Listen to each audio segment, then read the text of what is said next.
The second regular meeting on the Committee on Health is now called to order. May we request everyone to stand up for our opening prayer.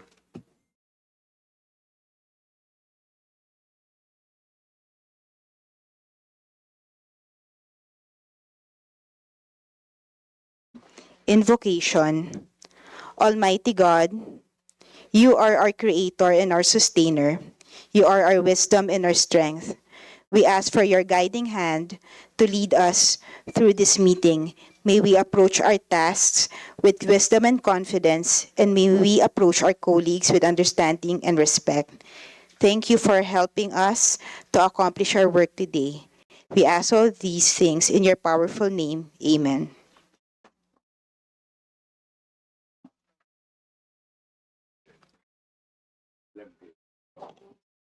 Thank you very much. Next is the calling of the roll. Mr. Chair, Yes. I move that we dispense with the calling of the roll. Do I hear a second? There's a duly seconded motion that we dispense with the calling of the roll. Hearing no objection, the same is approved. Next is the motion to dispense with the reading of the minutes of the previous meeting and the approval of the same. Do I hear a Mr. motion? Chair, Yes, Honorable Barba. since the minutes were given to the members for their perusal, I move that the minutes from the last meeting of the committee be dispensed with and the same be approved. I so move, Mr. Chair. There's a duly seconded motion that we dispense with the reading of the minutes of the previous committee meeting and the approval of the same. Hearing no objection, the same is approved.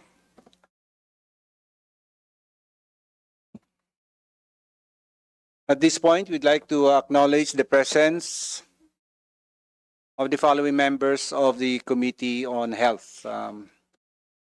We have Honorable Angelo Marcos Barba of the 2nd District of Ilocos Norte. Honorable Henry Uaminal Jr. of the Ascenso Pinoy Party List. Honorable Rosalie Ang Salvame of the 1st District of Palawan.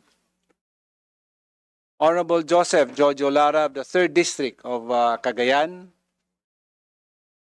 Honorable Milagros Aquino Magsaysay of the United Senior Citizens Party List, Vice Chair. We have our Vice Chair, Honorable Walfredo Arman Dimagila Jr. of the Lone District of the City of Biñan. We have Honorable Joseph Tan of the 4th District of Isabela. Honorable Caroline B. Aguiao of the Lone District of Kalinga. Honorable Arnie B. Fuentebella of the 4th District of Camarines Sur. Honorable Attorney Jervil Jinky Beatrix Luistro of the 2nd District of Batangas. Honorable Gerald Galang of the 2nd District of the City of Valenzuela. Honorable Celso Regencia of the Lone District of the City of Iligan. And Honorable Marlesa Docmarley Hofer Hasim of the Vice Chair of the 2nd District of Zamboanga, Sibugay. Thank you very much. At this point, we'd like to ask the COMSEC to recognize our resource persons this morning. Good morning, Chair, honorable members of the committee. In attendance for today's meeting as resource persons are the following: from the Department of Health, Director Roderick Napulan, the Director for Health Policy Development and Planning Bureau. From the PhilHealth, Dr. Erin Baita. From the Department of Budget and Management, Attorney Krisha Baraan. From the Department of Migrant Workers, USEC Dominic Rubia Tutay. Morning, ma'am. From the Commission on Higher Education, Attorney Hazel Mendoza.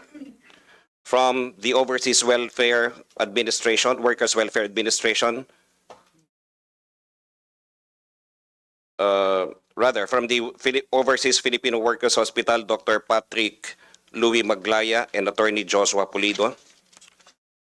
From the National Commission on Senior Citizens, Dr. Mary Jean Loreche.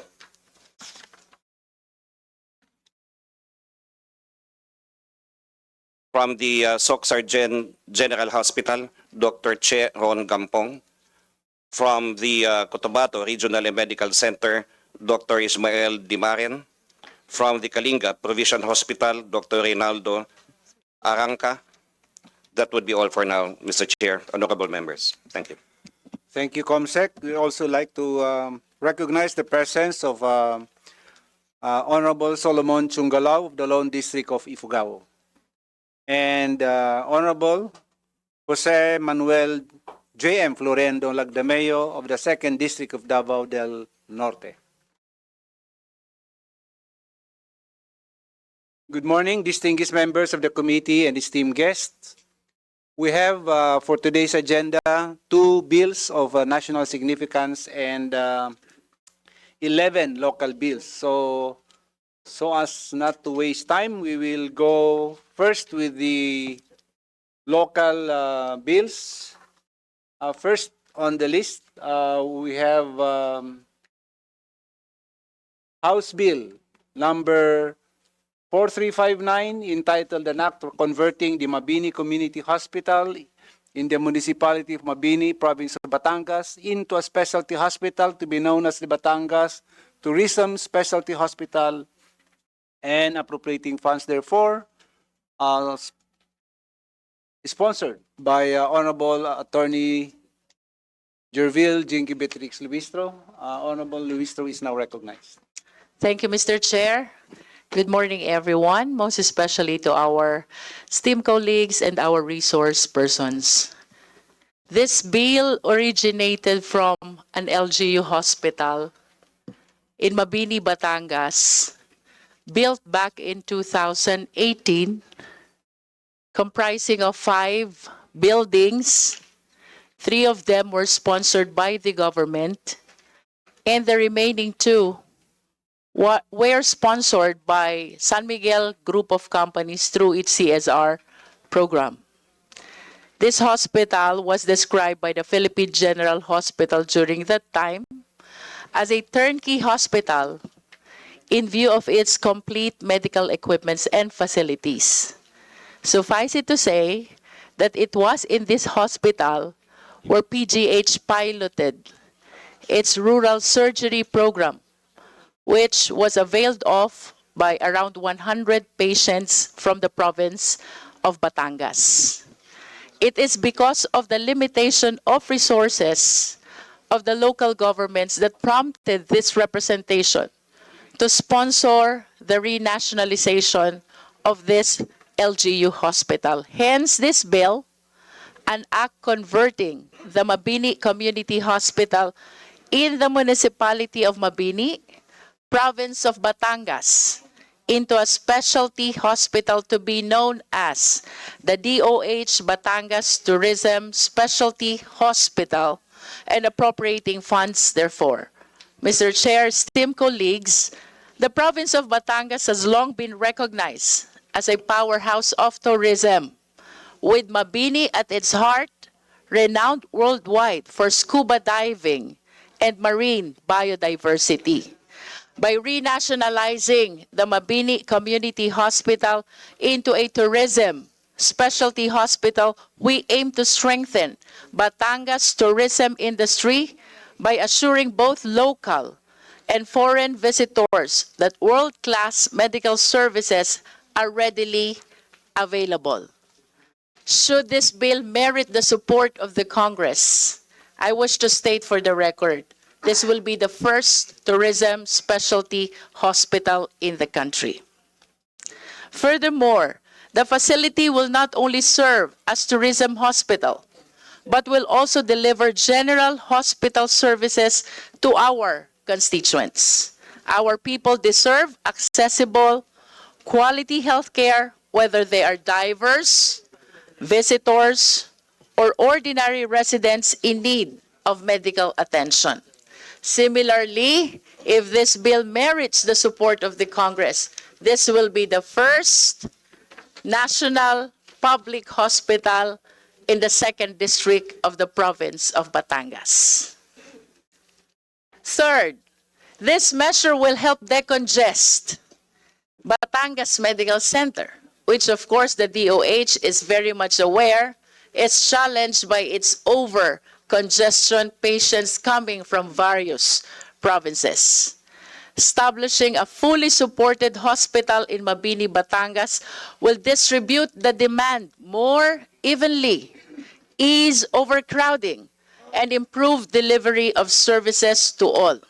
I wish to state for the record as well, those who will benefit are not only the people of the municipality of Mabini. Instead, the people of the province of Batangas will all benefit from the services should this LGU hospital be renationalized. Ultimately, Mr. Chair, esteemed colleague, this is in accord with the constitutional mandate provided under Article 2, Section 15.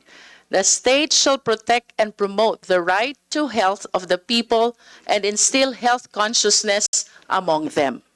With that, Mr. Chair, I wish to proceed to few proposed amendments to the original bill which was approved in the 19th Congress.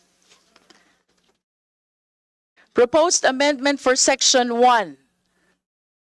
The same shall now read as, the Mabini Community Hospital, located in the municipality of Mabini, province of Batangas, is hereby converted into a specialty hospital to be known as the DOH Batangas Tourism Specialty Hospital and shall be placed under the direct supervision and control of the Department of Health. Next is the proposed amendment for Section 2, which will now read as, the authorized bed capacity of the DOH Batangas Tourism Specialty Hospital shall be 25. Next proposed amendment is for Section 4. The same shall now read as, the Secretary of the DOH shall immediately include in the department's program the implementation of this act, the funding of which shall be included in the Annual General Appropriations Act. Mr. Chair, esteemed colleagues, in line with the proposed amendments, this representation likewise seek that the original Section 5 be disregarded and the original Section 6, 7, and 8 be numbered this time as Section 5, 6, and 7. With that, Mr. Chair, this representation moves for the immediate approval of this bill, considering that the same was approved on the third reading during the 19th Congress of the Philippines, along with the proposed amendments in today's committee hearing. So move, Mr. Chair. Thank you, Honorable Luistro.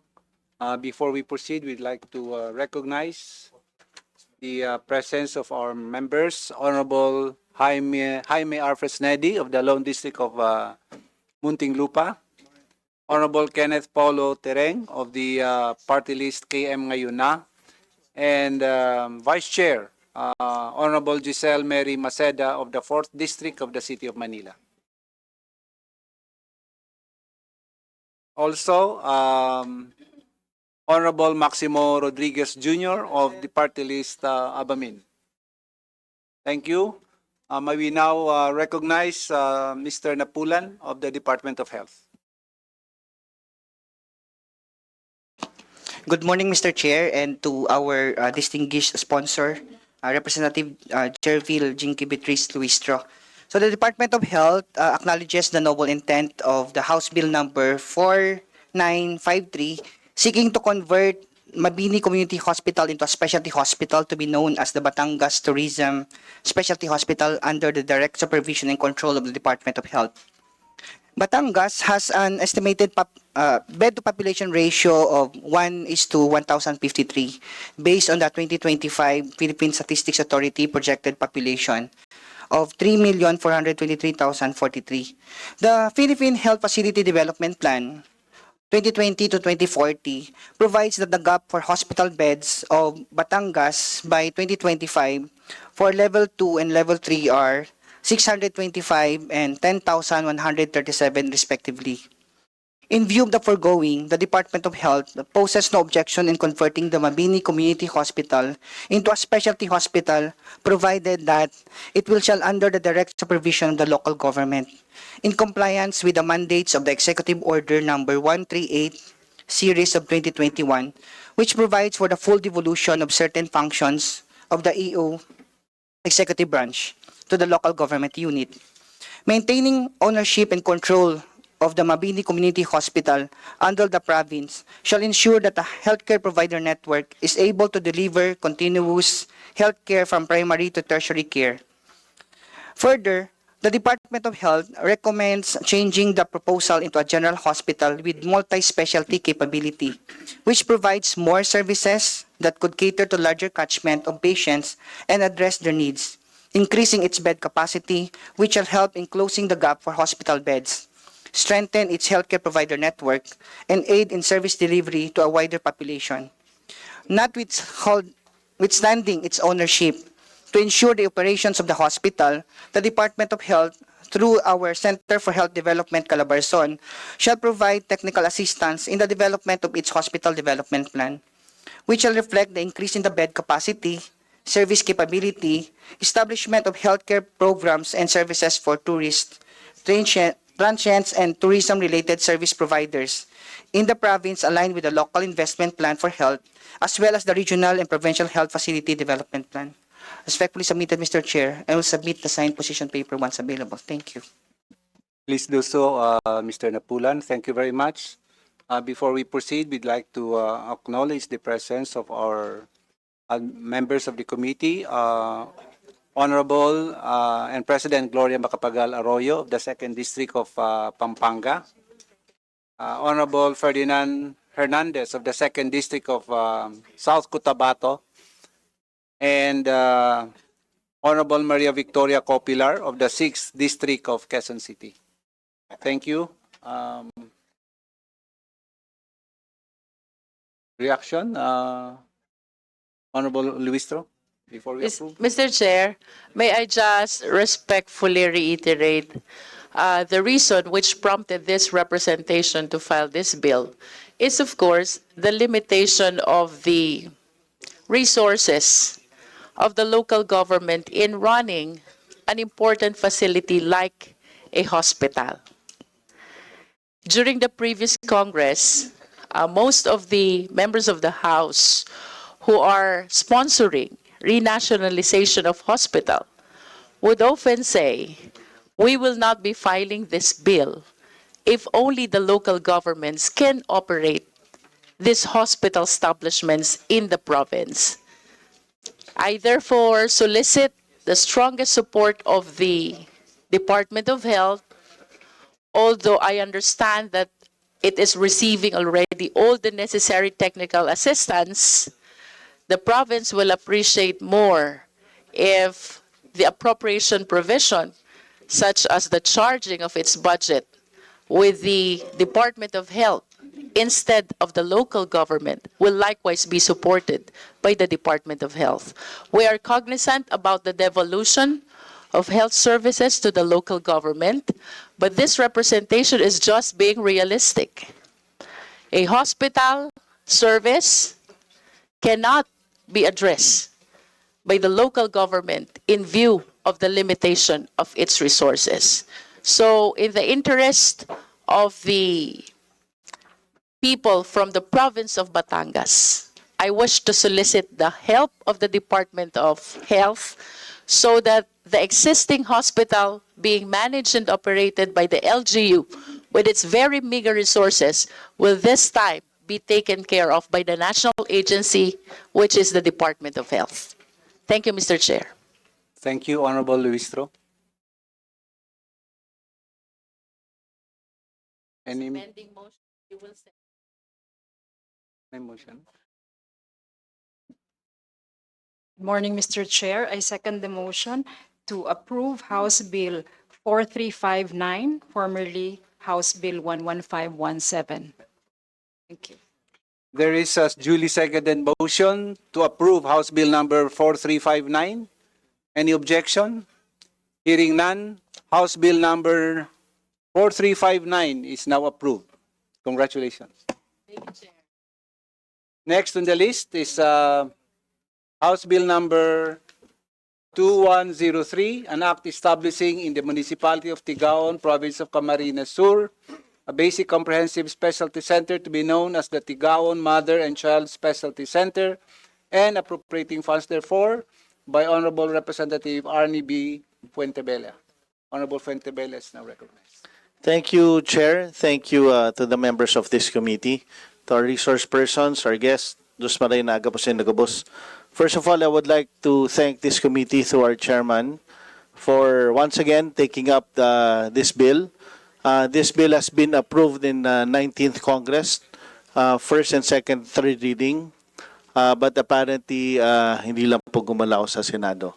So with this, just for expediency, Mr. Chair, I would like to submit my sponsorship speech again to the Secretariat, just for expediency.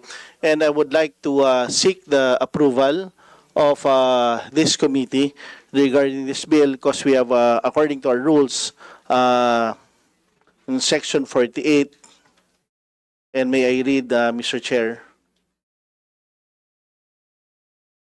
Section 48, bills and resolutions favorably acted upon. Local bills filed in the immediately preceding Congress and to have been approved on third reading may be disposed of as matters already reported upon. So with this, Mr. Chair, I humbly seek again the approval of this bill since it was approved in the 19th Congress. And I would like to propose an amendment just for the title. An act establishing in the municipality of Tigaon, province of Camarines Sur, a basic comprehensive specialty center to be known as the, instead of Tigaon, we put as the Partido General Hospital Mother and Child Specialty Center and appropriating funds therefore. So at the proper time, I will propose this amendment just for the record, Mr. Chair. And just for the record, during the 19th Congress, we received the support of Secretary Ted Herbosa of the DOH. And may I read, para po for the knowledge lang of DOH, in view of the foregoing, the DOH, in the last paragraph, in view of the foregoing, the DOH interposes no objection to the establishment of Tigaon Mother and Child Specialty Center, which shall be under the direct control and supervision of the DOH. The establishment of the hospital shall aid in closing the hospital bed gaps in the province and offer maternal and child health services in the locality in the nearby areas. Just for the record, we have this support from the Secretary of the DOH, and I hope they don't have a change of heart during this 20th Congress. So, Mr. Chair, with this, I move to approve the House Bill 2103, subject to the amendment and style of the title of the said bill. Thank you, Mr. Chair.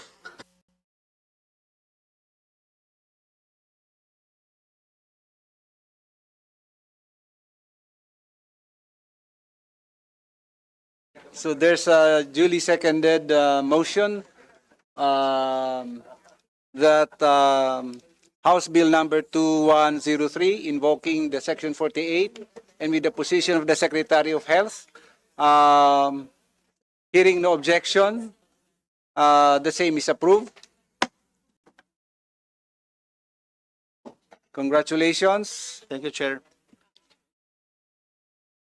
Before we proceed, we'd like to acknowledge the presence of Member Honorable Nathaniel Uducado of the party list I1 Tahanan, Honorable Jesus Jess Marquez of the 1st District of Aklan, Honorable Mauricio G. Dumogan of the Lone District of the City of Baguio, and Honorable Rodolfo Ompong Ordianes of the Senior Citizens Party List.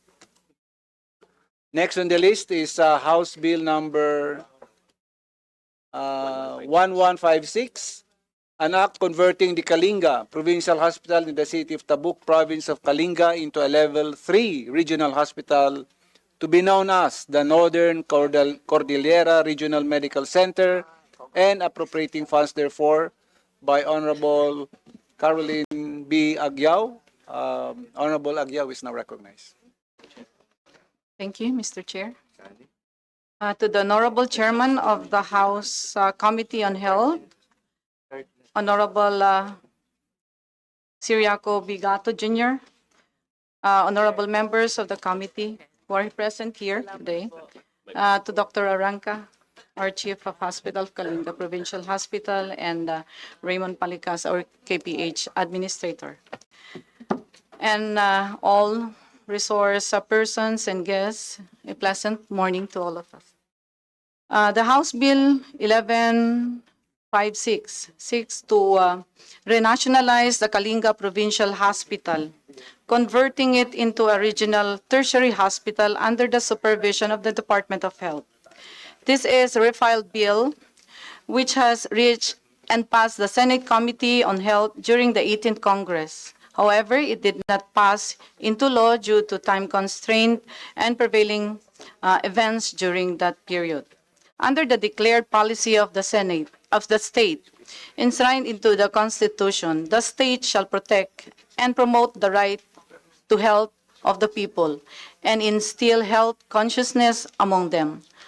Towards this end, the state shall give primary, secondary, and tertiary health services, adequate, accessible, and affordable to all citizens.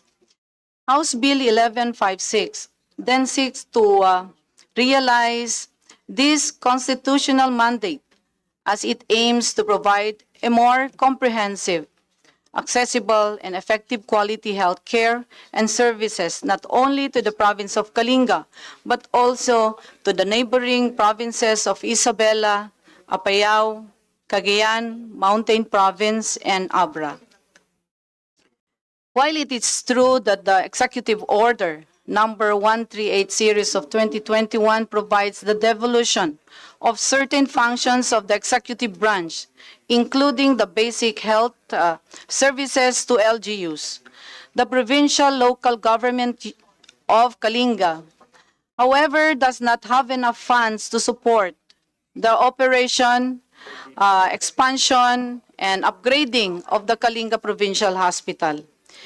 It is to be emphasized that healthcare is not the only devolved services under the local government code. As it is, the province of Kalinga has 6 district hospitals under its authority. The Kalinga District Hospital, Pinokpok Hospital, Western Kalinga District Hospital, Juan M. Duyan Memorial Hospital, Tanudan Municipal Hospital, Kalinga Gabriela Mihakim Medical Center. All similarly needing upgrading of facilities to cope up with the crucial emergency and primary medical needs of the people. The operation and improvement of the 6 district hospitals entail huge funding requirements, hence notwithstanding the adjustment of its era. The provincial local government unit of Kalinga could not simply provide for the operation and much needed upgrading of the Kalinga Provincial Hospital. It is also noteworthy, Mr. Chair, that the province of Kalinga is one of the provinces that has no DOH hospital. Over the years, the inadequate equipment and resources of the hospital, as well as the already undermanned workforce, are thinly spread among its numerous patients and cannot address the more specialized services for complex diseases and injuries. Most of the patients are indigent and cannot afford to go to regional, like in BGH, Baguio General Hospital, and it takes 8 hours drive. And of course, in Cagayan, and 2 specialized hospital in the neighboring provinces and in Metro Manila.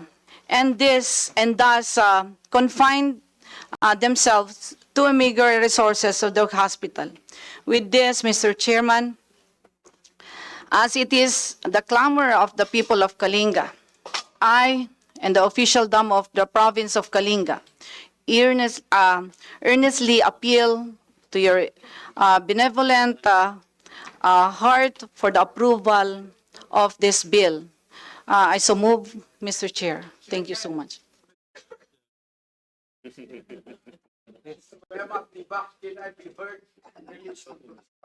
Very important. Thank you, Mr. Chair. I second the motion. Totally support the bill. Baguio General Hospital is overloaded because patients from that area are being brought to Baguio.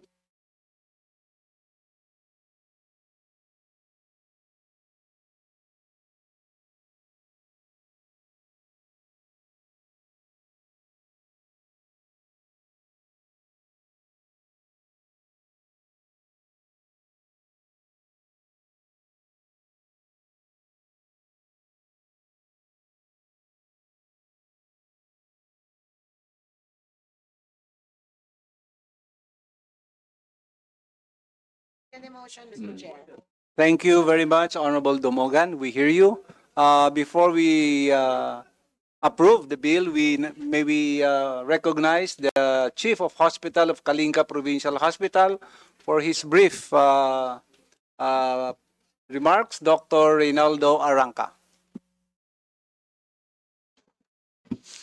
The Honorable Chairman and the respected members of the House of Representatives Committee on Health, good morning. Thank you very much for inviting us to share the situation of the Kalinga Provincial Hospital and a short position paper. We are here to strongly support Bill 1156 entitled An Act Converting the Kalinga Provincial Hospital in the City of Tabuk, Province of Kalinga, into a Level 3 regional hospital to be known as Northern Cordillera Regional Medical Center. Author and refiled by our beloved Congresswoman, Dr. Caroline B. Aguiao, who is a physician and had been serving the people of Kalinga as municipal health officer. For this, she knows what her people needs.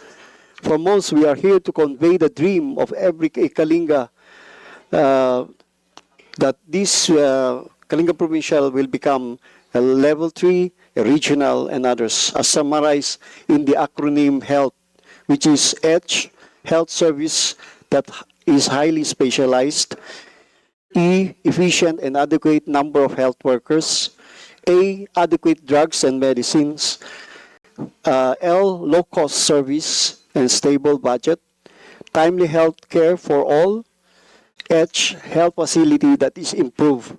In the 19th Congress, the bill authored by the better half of our present Congresswoman, former Congressman Allen Jesse Mangawang, was approved by the House of Representatives on the third and final reading and was all nearly passed by the Senate on the third reading, but it was overtaken by events. Now we pray, sana may pasa with your help. And let me end my short speech or talk by a quotation from an anonymous author. Women are really luckier than men. No wonder we like that, them. Hope this time our woman representative is luckier at papasana ito finally. Maraming salamat po. Thank you very much, Dr. Arranca. So there was a motion and duly seconded for the approval of House Bill number 1156. And hearing no objection, House Bill number 1156, the Act converting the Kalinga Provincial Hospital in the city of Tabuk, province of Kalinga, into a Level 3 regional hospital to be known as the Northern Cordillera Regional Medical Center and appropriating funds, therefore, is now approved. Congratulations. Before we proceed, we'd like to recognize committee member Honorable Lionel Ceniza of the 2nd District of Davao de Oro. Next on the list is House Bill number 1072, an act establishing in the municipality of Amulong, province of Cagayan, a basic comprehensive specialty center to be known as the Cagayan Valley Mother and Child Specialty Center and appropriating funds, therefore, by Honorable Joseph Jojo Lara. Honorable Lara is now recognized. Thank you, Mr. Chair. To the Honorable Chairperson of the Committee on Health, Representative Shiriaco Bigato of the Lone District of Batanes, our former President, now Congressman Gloria Macapagal Arroyo, distinguished members of the committee, fellow congressmen and guests, good morning to all. I would like to seek your support for the passage of House Bill number 1072, entitled an act establishing in the municipality of Amulong, province of Cagayan, a basic comprehensive specialty center to be known as the Cagayan Valley Mother and Child Specialty Center and appropriating funds therefore. This measure successfully passed third reading in the previous Congress and was transmitted to the Senate in March 2024.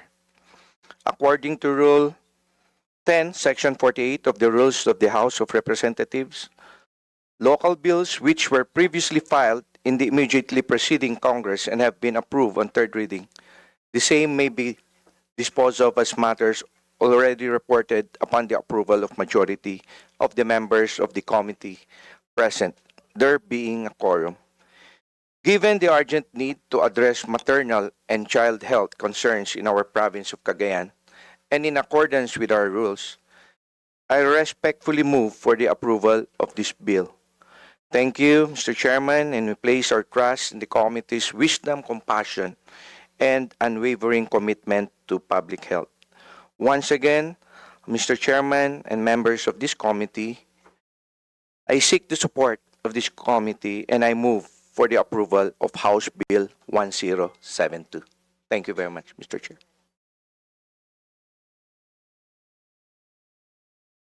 Thank you very much, Honorable Lara. There's a duly seconded motion to approve House Bill number 1072, invoking Section 48, Rule 10 of the Rules of the House. Hearing no objection, House Bill number 1072 is now approved. Thank you very much, Chairman. Congratulations. Thank you. Next is House Bill number 2935, an act establishing a district hospital in Iligan City to be known as the Iligan Regional Medical Center and appropriating funds therefore by Honorable Celso Rehencia. Honorable Rehencia is now recognized. Thank you, Mr. Chair. Magandang umaga po sa ating lahat. Kay Madam Gloria Macapagal Arroyo, sa ating Mr. Chair, mga kasamahan ko na mambabatas, good morning.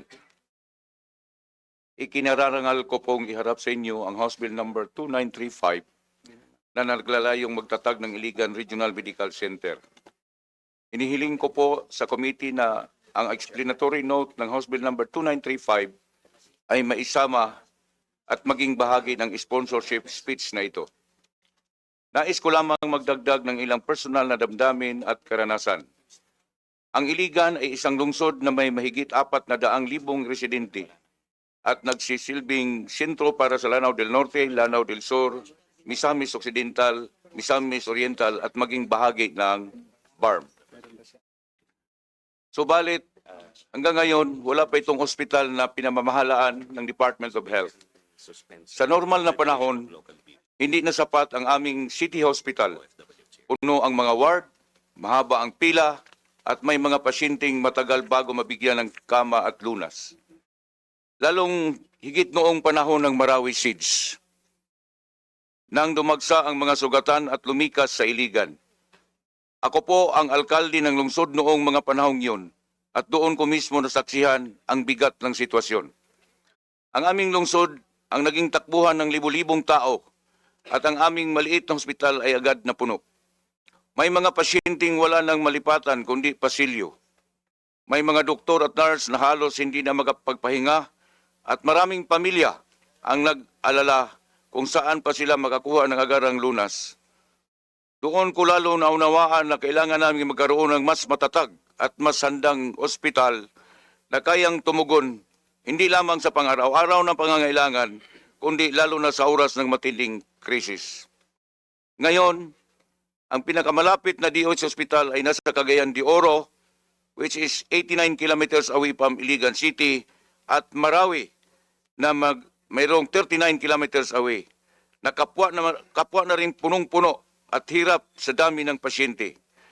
Kaya't ang Iligan Regional Medical Center ay hindi lamang para sa Iliganon, kundi para sa buong Hilagang Mindanao at Bangsang Moro, upang makatulong sa decongestion at magdala ng serbisyong abot kaya at dekalidad. Mga kasama sa kalusugan, ay hindi pribilehiyo kundi ito ay karapatan. Buong pagpakumbaba at panindigan, hinihiling ko ang suporta ng Komite sa Kalusugan para sa agarang pagpasa ng House Bill number 2935. Maraming salamat po. Thank you, Honorable Rehencia. From the Department of Health, Mr. Napulan. Thank you, Mr. Chair.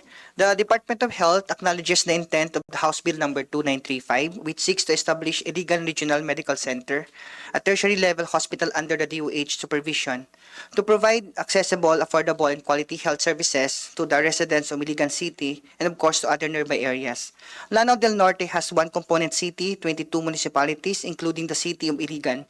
Based on our 2025 Philippine Statistics Authority projected population of 1,155,404, the province has estimated bed to population ratio of 1:1,389, which exceeds the ideal ratio of 1:1,000 bed to population ratio. Iligan City has 6 licensed hospitals, 5 are privately owned, 3 level 1, 2 level 2. The 1 level 1 hospital is provided and operated by the local government unit, while the province meets the minimum healthcare provider network requirement for having at least 1 level 1 hospital and 1 level 2 or 3 hospital. The Philippine Health Facility Development Plan 2020 to 2040 and the Macro Plan for Infrastructure Development identifies a projected gap of 704 for level 1 hospital beds, 387 for level 2 hospital beds, and 2,205 for level 3 hospital beds by the year 2025. Currently, the Lanao del Norte has no Department of Health hospital. In line with the directive of the Secretary of Health to establish at least 1 DOH hospital per province, the DOH recognizes the strategic importance of establishing a tertiary hospital in the city of Iligan. The establishment of Iligan Regional Medical Center is consistent with the objectives of the Universal Health Care Act, which seeks to ensure equitable access to quality and affordable health services while strengthening province-wide health systems. In view of the foregoing, the DOH expresses its full support for the proposed establishment of the IRMC or the Iligan Regional Medical Center and recommends the following conditions and guiding principles. First, prioritization under the Philippine Health Facility Development Plan. The establishment of the Iligan Regional Medical Center should align with the PHFDP, giving priority to provinces without existing DOH hospitals, such as Lanao del Norte, and guided by the National Allocation Framework. Second, the service capability and the bed capacity. The DOH must determine the appropriate service capacity and bed expansion to ensure alignment with the province healthcare provider network. Third, infrastructure and accessibility. The hospital must be located on a site with adequate land, basic utilities, ICT infrastructure, and transport access to support current needs and future expansion. Governance strengthening is the last. The Northern Mindanao Center for Health Development must be capacitated to provide technical assistance and ensure continuity of services. Budget support. Adequate funding must be secured for personnel services, MOOE or the maintenance and other operating expenses and capital outlay to sustain the hospital's operations under the DOH management. And last but not the least is the integration into the provincial health system. The establishment must ensure that Lanao del Norte's health system retains a full range of facilities in accordance with the UHC Act and the guidelines on the integration of the local health systems. Respectfully submitted, Mr. Chair. Thank you. Thank you, Mr. Napulan. Mr. Chair. Honorable Rehencia. Mr. Chair, sa ngayon ay nakipag-coordinate lang ako sa local government unit headed by Mayor Xiao At mayroon na pong lupa na nailaan sa local government unit para pagpatayuan natin ng hospital doon sa Iligan City. At sa layunin ng DOH na kailangan mag-cater ang Iligan City sa mga neighboring provinces ay ginagawa na po namin yon, Mr. Chair. So, nag-uusap lang po kami na kung ano ang malapit na hospital, yun po ang dalhan ng mga pasyente sa mga neighboring provinces. So I move, Mr. Chair, that this House Bill number 2935 will be approved. There is a duly seconded motion that House Bill number 2482, establishing specialty hospital in no. Ang billion? Ano yun? Anong number? Sorry, House Bill number 2935, an act establishing a district hospital in Iligan City to be known as the Iligan Regional Medical Center and appropriating funds therefore. Hearing no objection, House Bill number 2935 is now approved. Congratulations. At this point, we would like to recognize Vice Chair, Honorable Alyssa Micaela Mica M. Gonzalez of the 3rd District of Pampanga. Next is House Bill number 4421, an act converting the Rafael Tumbocon Memorial Hospital in the city of Calibo, province of Aklan, into a Level 3 hospital to be known as the Dr. Rafael Tumbocon Regional Medical Center and appropriating funds therefore by Honorable Jesus J.S. Marquez. Honorable Marquez is now recognized. Thank you, Mr. Chair. Mr. Chair, distinguished colleagues, our resource persons, magandang umago po sa ating lahat.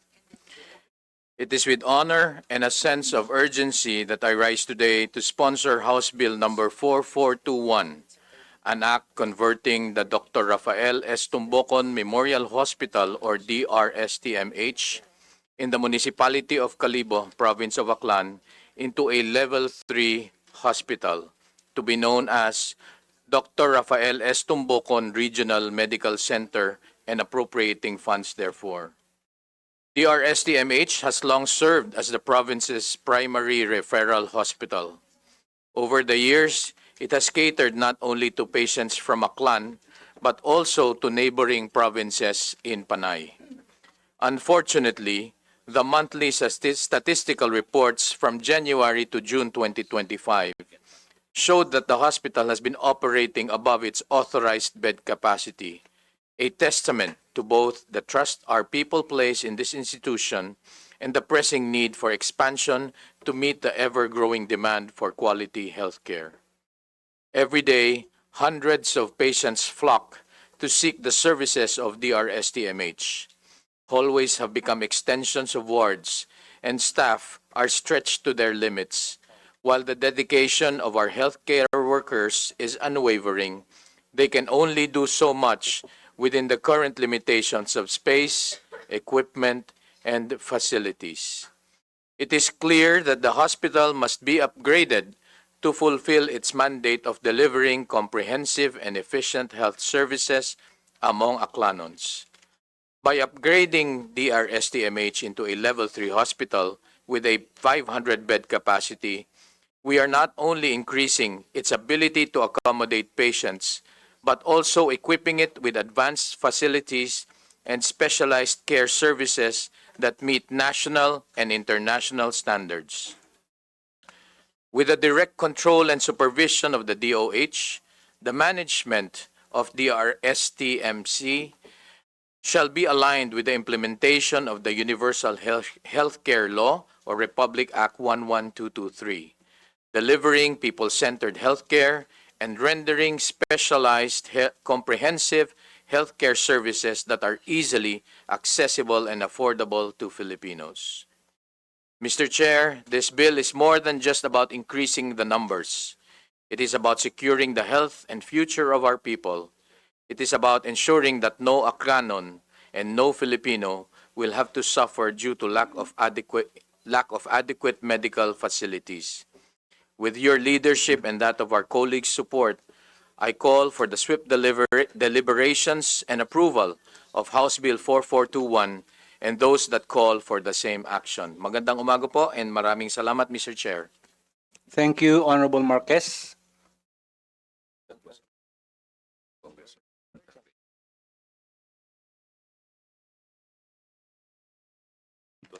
So this was already approved on a third reading in the 19th Congress. So there is a duly seconded motion that House Bill number 4421, an act converting the Dr. Rafael Tumbocon Memorial Hospital in the city of Calibua, Aklan, into a level 3 hospital to be known as the Dr. Rafael Tumbocon Regional Medical Center and appropriating funds. Therefore, hearing no objection, the same is approved. Congratulations.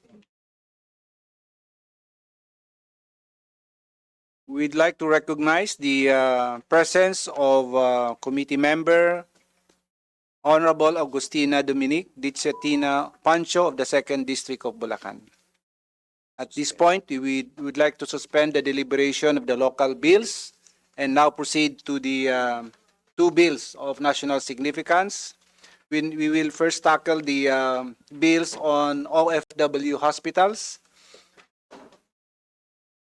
First is House Bill number 4530, an act enhancing the medical access of overseas Filipino workers and their families by strengthening the OFW hospital and appropriating funds therefore, by Honorable Gloria Macapagal Arroyo. Honorable Macapagal Arroyo is now recognized. Mr. Chair, I would like to have my explanatory notes considered as the sponsorship statement and to point out that this bill was already passed on third reading in the House and in fact has reached the Senate committee. So in keeping up with this tradition, I hope that this bill can be considered as approved in this committee. Thank you, Mr. Chair. Thank you very much, Honorable Macapagal Arroyo. Next is House Bill number 3142, an act establishing the Overseas Filipino Workers Hospital as a Level 3 hospital under the direct supervision and control of the Department of Migrant Workers and appropriating funds therefore, by Honorable Nathaniel Oducado. Honorable Oducado is now recognized.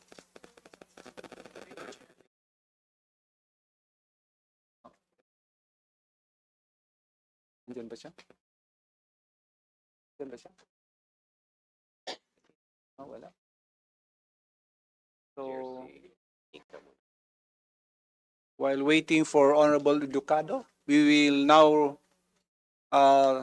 tackle House Bill number 296, an act establishing the Overseas Filipino Workers Hospital as a Level 3 hospital under the direct supervision and control of the Department of Migrant Workers and appropriating funds therefore, by Honorable Eliza Micaela Mica Gonzalez. Honorable Gonzalez is now recognized. Mr. Chair. Yes, just, Honorable a Fresnedi. query, Mr. Chair, because when the former president sponsored the bill OFW,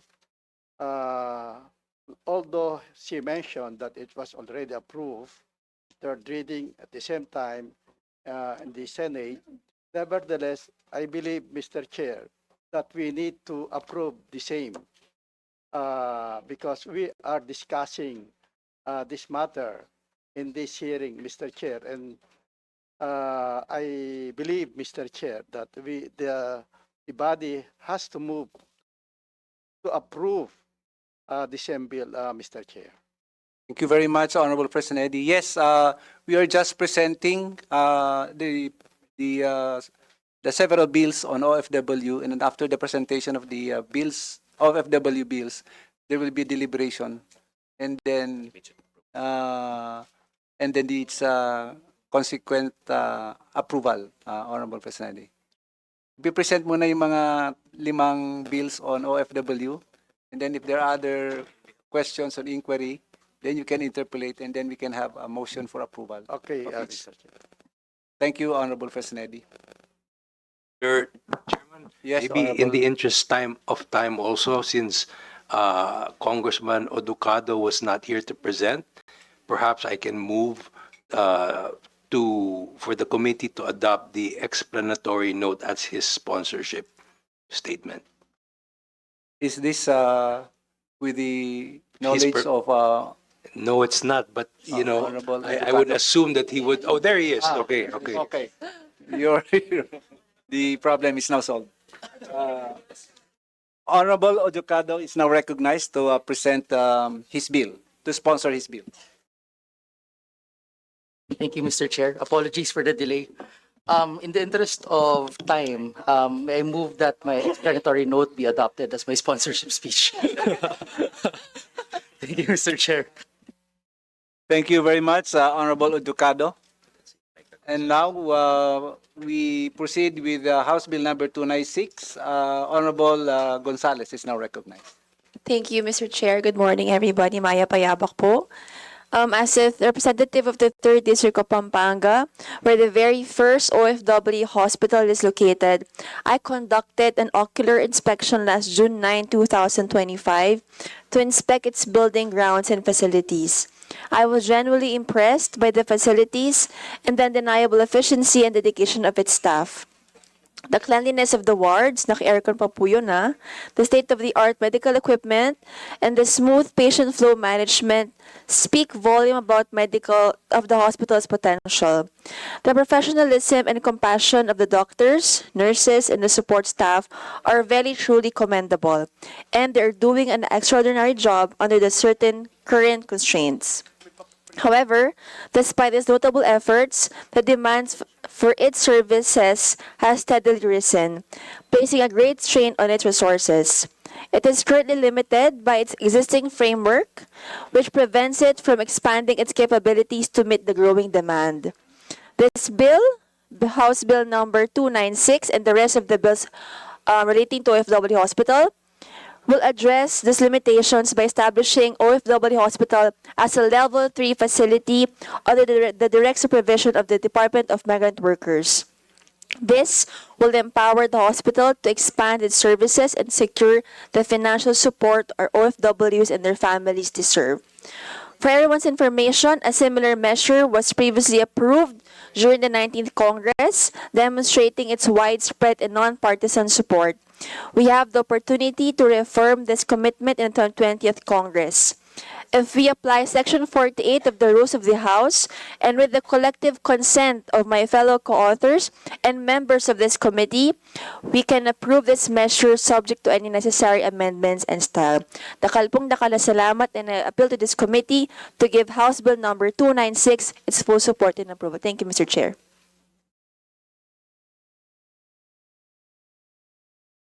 Thank you, Honorable Gonzales. Next is House Bill number 1592 and House Bill number 2049, whose authors are not present here this morning, and so Honorable Gonzales will sponsor the two bills. Honorable Gonzales. Thank you again, Mr. Chair. Good morning. In the absence of the authors of House Bills number 1592 and 2049, may I request the chairman of the committee to please adopt the explanatory note to be its sponsorship speech, Mr. Chair. Thank you, Honorable Gonzales. Honorable Fresnedi. Yes, Mr. Chair. I move that all bills referring for the establishment of OFW hospitals be approved, Mr. Chair. Considering that it was already approved during the third reading in the 19th Congress, and at the same time in the Senate, Mr. Chair. So there's a duly seconded motion that all bills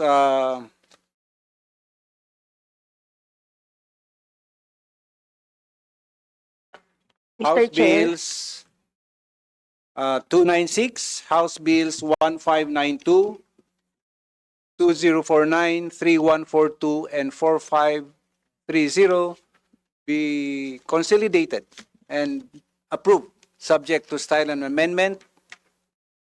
Hearing no objection, the same is approved.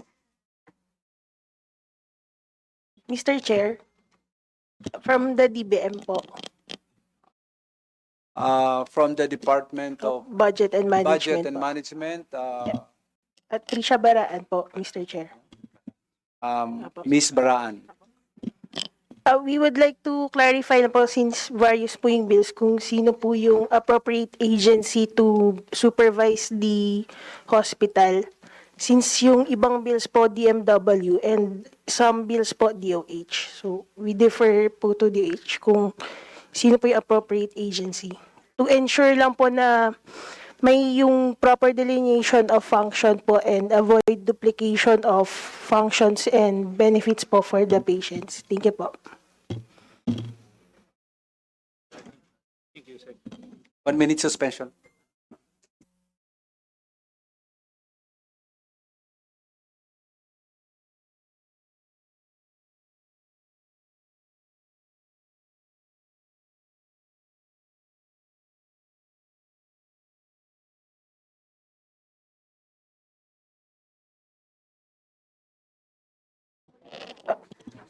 I withdraw po my question, Mr. Chair. Thank you po. Meeting is resumed. You please repeat your motion. Apologies, Mr. Chair. I withdraw po my question. Thank you po. Thank you very much, Ms. Baraan.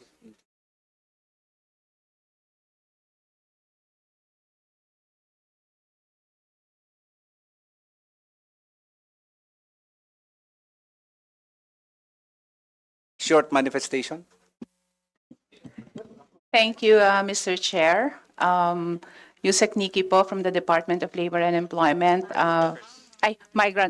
Department of Migrant Workers, Mr. Chair.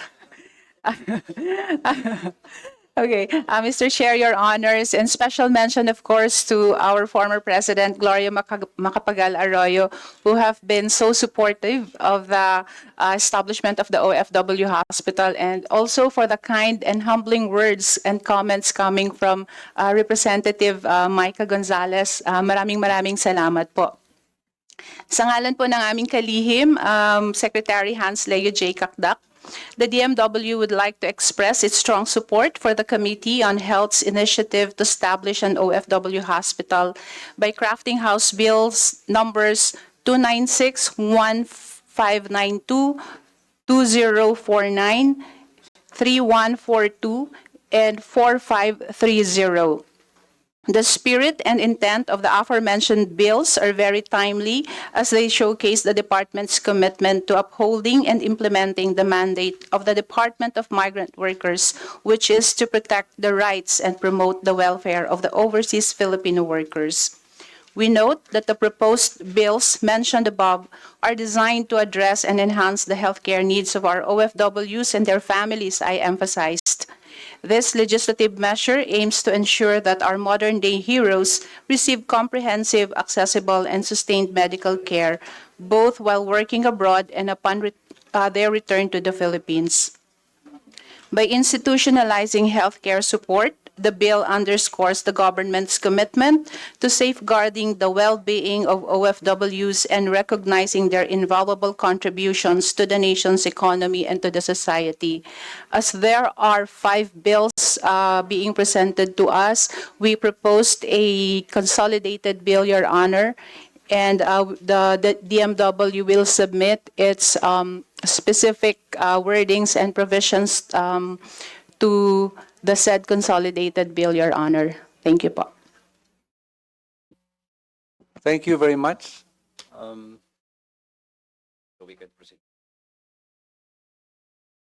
We now proceed with the second bill of national significance, the bill on Geriatric Center.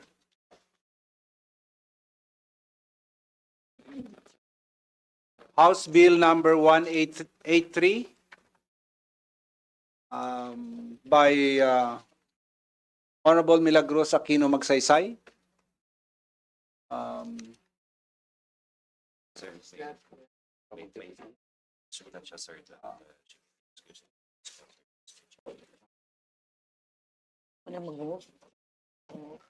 Okay, Honorable Magsaysay is not around. We now proceed with House Bill number 430 by Honorable Rodolfo Ompong Ordanes. Thank you, Mr. Chair. To our former President and now Representative Geriatric Arroyo, to my distinguished colleagues and our resource persons, magandang umaga po sa ating lahat. I am honored to sponsor House Bill number 430 entitled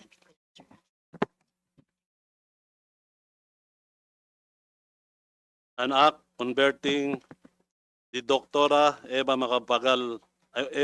Macaraeg-Macapagal National Center for Geriatric Health under the Jose Reyes Memorial Medical Center as the National Center for Geriatric Health and Research Institute, defining its powers and functions and appropriating funds therefore. The elderly population in our country is steadily increasing. While this is something to celebrate, it also poses a significant challenge to our healthcare system. At present, we lack sufficient healthcare facilities, specialists, and programs dedicated to geriatric care. We have a shortage of trained geriatricians, and we need more integrated services and research that address the biological, psychological, and social needs of our senior citizens. This bill seeks to bridge that gap, and through this measure, the institution will now serve as the National Apex Hospital for Geriatric Care through expanding hospital capacity and specialized services for senior citizens, adopting a multidisciplinary approach involving doctors, nurses, social workers, and allied professionals, and serving as a hub for research and training to ensure that future healthcare providers are equipped to meet the needs of an aging population. My dear colleagues, this is not only about healthcare. It is about dignity and showing our senior citizens that after devoting their years to their families, our communities, our nation, they deserve nothing less than specialized and compassionate care. Ngayon pa lang, ramdam na natin ang bigat sa ating healthcare system dahil sa lumalaking populasyon ng mga nakakatanda. If we do not prepare now, the burden will be even greater in the years to come. This measure is a step toward ensuring that our healthcare system is both ready and responsive.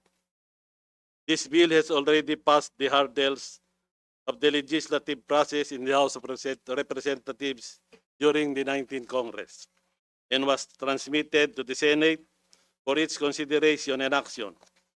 In this 20th Congress, we are hopeful and that we will finally see its passage and success for the benefit of our elderly Filipinos. For these reasons, I respectfully seek the support of this committee for the immediate approval of this bill.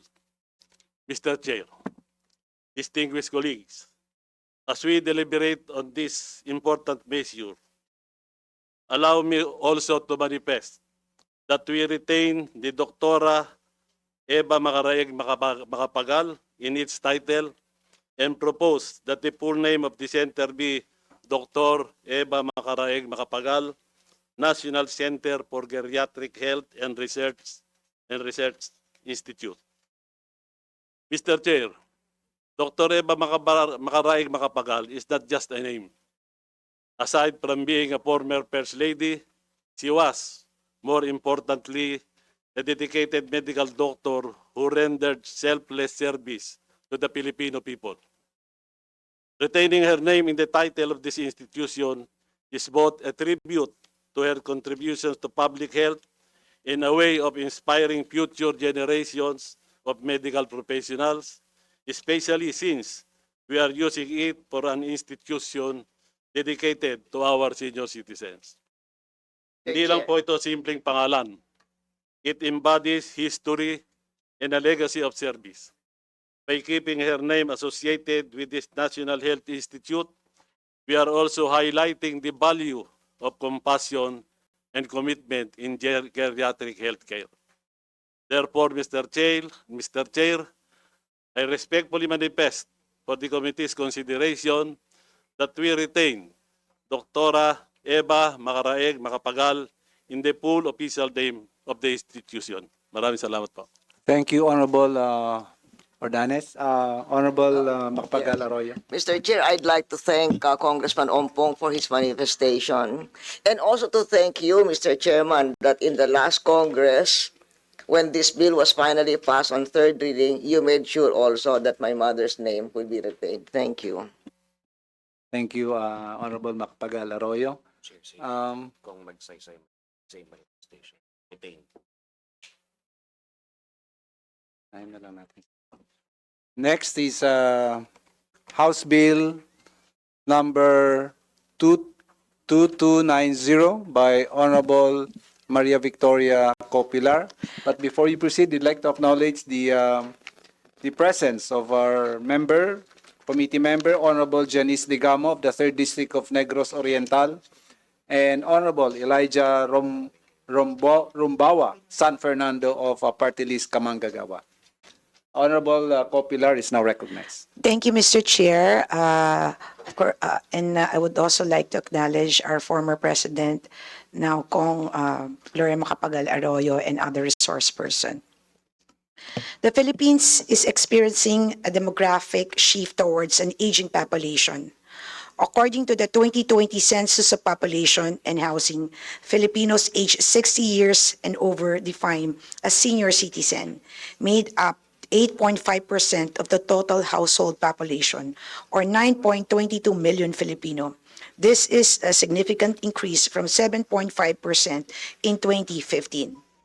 House Bill number 2290 is more than just a piece of legislation. It's a promise to our elders that we will care for them as they have cared for us. This bill, known as Geriatric Health Act, aims to strengthen health care for elderly population. The Philippines is experiencing a demographic shift, with the numbers of senior citizens steadily increasing. Projections suggest that 2030, one in every 5 Filipinos will be senior citizen. As our loved ones age, their medical needs become more complex. Unlike younger adults, they often suffer from multiple chronic conditions, cognitive decline, and have distinct responses to treatment. Currently, the Dr. Eva Macaraeg-Macapagal National Center for Geriatric Health is the only government facility solely dedicated to geriatric health. However, it is limited in scope, resources, and capacity. This bill addresses the gap by proposing to convert the DMMNGH as the Dr. Eva Macaraeg-Macapagal National Center for Geriatric Health and Research Institute. This new institute will be placed under the direct supervision of Department of Health. The function of this care facility will be expanded beyond hospital-based care to include clinical research, professional training, nationwide coordination of geriatric health services. It will serve as an APEC hospital, functioning as the highest referral center for elderly patients requiring complex or specialized treatment. The passage of this bill is not just about improving healthcare facility, it is about reaffirming the dignity, value, and rights of our senior citizen. With your support, we can pass this measure and show our elders that their welfare is a top priority for all of us. Thank you very much, Mr. Chair. Thank you very much, Honorable Copilar. Mr. Chair. Yes, Honorable Macapagal. I would like to thank also Congresswoman Copilar for restoring my mother's name in her version of the bill. Thank you. And Mr. Chair, I would like to also, this representation would also like to introduce the amendments of HB 229 in the title to read as an act converting the Dr. Eva Macaraeg-Macapagal National Center for Geriatric Health under Jose R. Reyes Memorial Medical Center as Dr. Eva Macaraeg-Macapagal National Center for Geriatric Health and Research Institute, defining its powers and functions and appropriating funds thereof, Mr. Chair. Thank you, Honorable Copilar. Next is House Bill number 2969 by Representatives Speaker Ferdinand Martin G. Romualdez, Honorable Yeda Marie K. Romualdez, Honorable Andrew Julian K. Romualdez, and Honorable Jude A. Asidre. But since the authors are not present, we now call on Honorable Fresnedi to sponsor in their behalf. Yes, Mr. Chair. Good morning again, Mr. Chair. I move, Mr. Chair, that the explanatory note of House Bill number 2969 be adopted as the sponsorship speech by the said author, Mr. Chair. So move, Mr. Chair. Seconded. Mr. Chair, may I explain my second to the motion? House Bill 2969, authored by Speaker Romualdez et al., was the version that was approved on third reading in the last Congress. Thank you. Thank you, Honorable Macapagal Arroyo.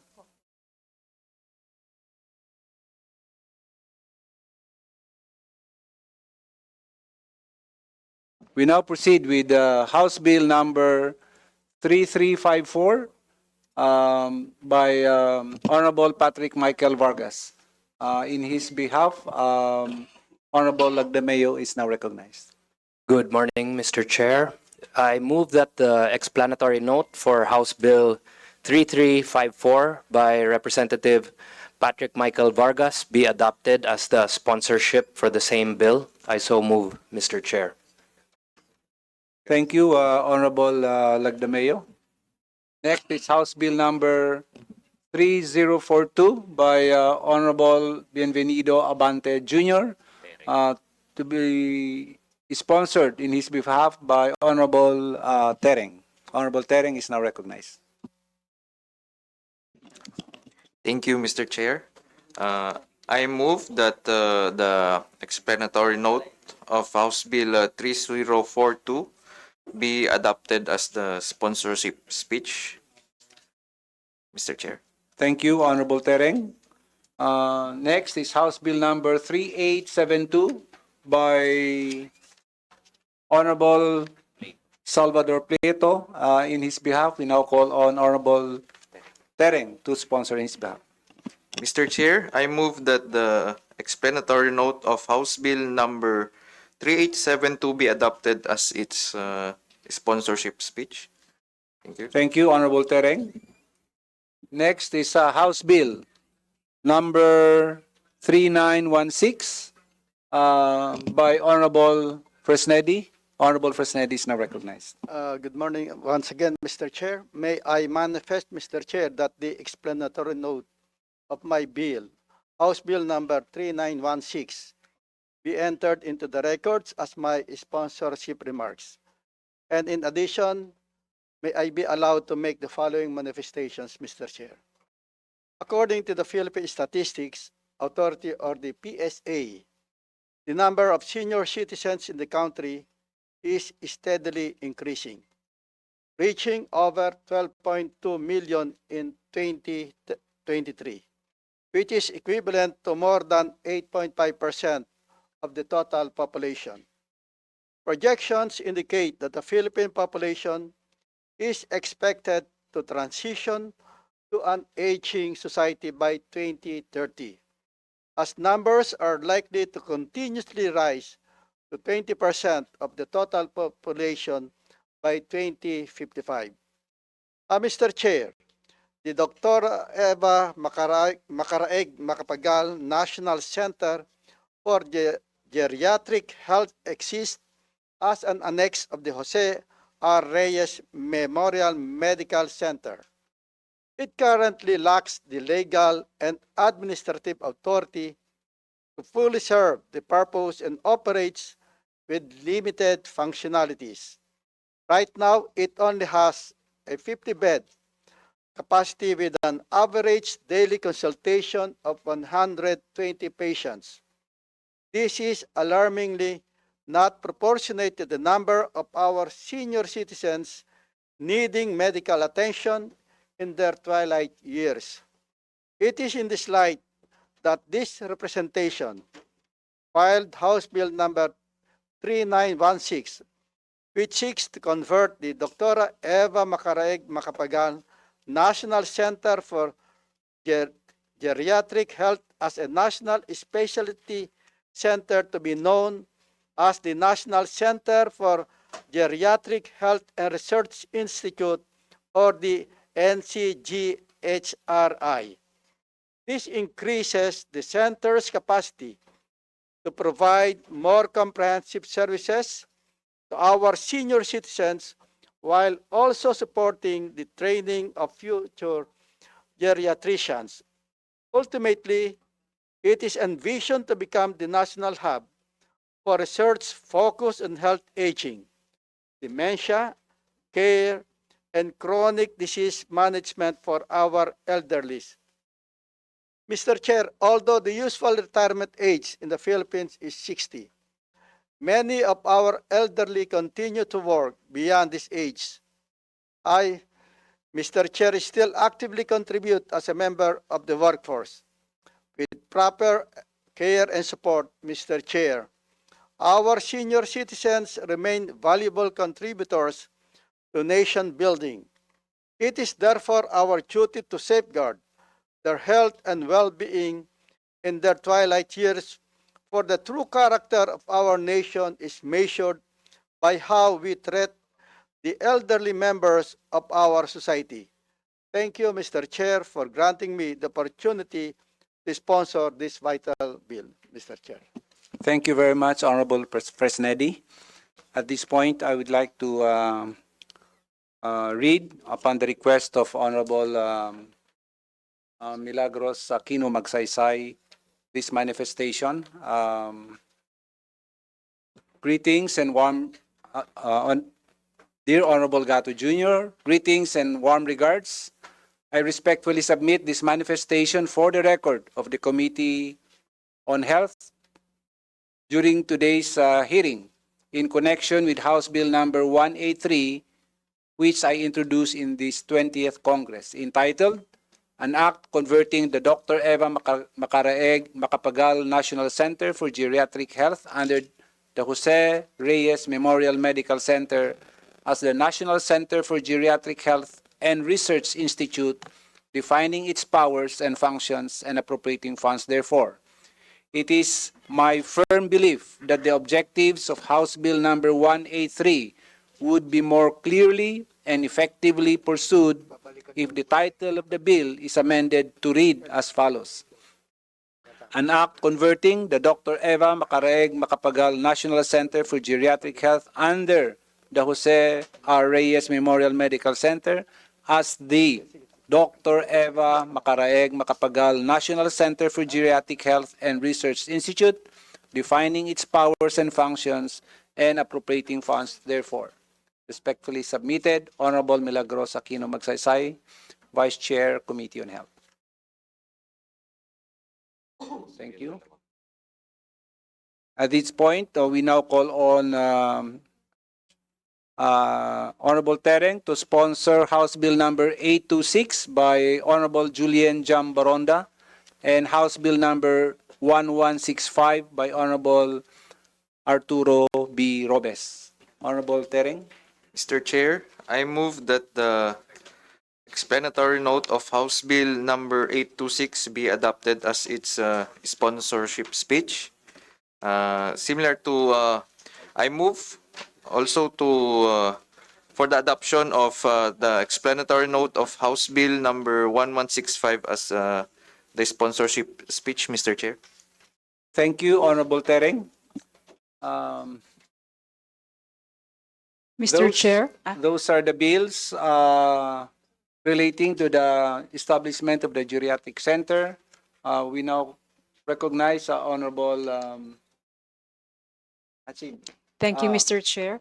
I move for the immediate approval of this bill. under Section 48 of our rules. Thank you. Second the motion. Second. There's a duly seconded motion to approve House Bills number 183, 430, 2290, 2969, 3042, 3354, 3872, 3916, 826, and 1165. Hearing no objection, the same is approved. May we now recognize Mr. Napulan for the manifestation of DOH. Yeah, thank you, Mr. Chair. So the Department of Health fully supports the aforementioned measures and recommends for the following in consideration of this committee. A National Specialty Center for Geriatric Care, to be known as the Philippine Geriatric Center, shall be established as a separate and distinct facility under the direct control and supervision of the DOH in line with the Republic Act number 11959 and applicable DOH facilities. This is to ensure po na we have available space pa po that we can expand further the Philippine Geriatric Center. To ensure continuity of services, the Dr. Eva Macaraeg-Macapagal National Center for Geriatric Health shall be retained under the Jose R. Reyes Memorial Medical Center as a geriatric specialty center. A phased 5-year transition is recommended to gradually shift National Specialty Center functions from the Jose Reyes Memorial Medical Center to the newly established Philippine Geriatric Center.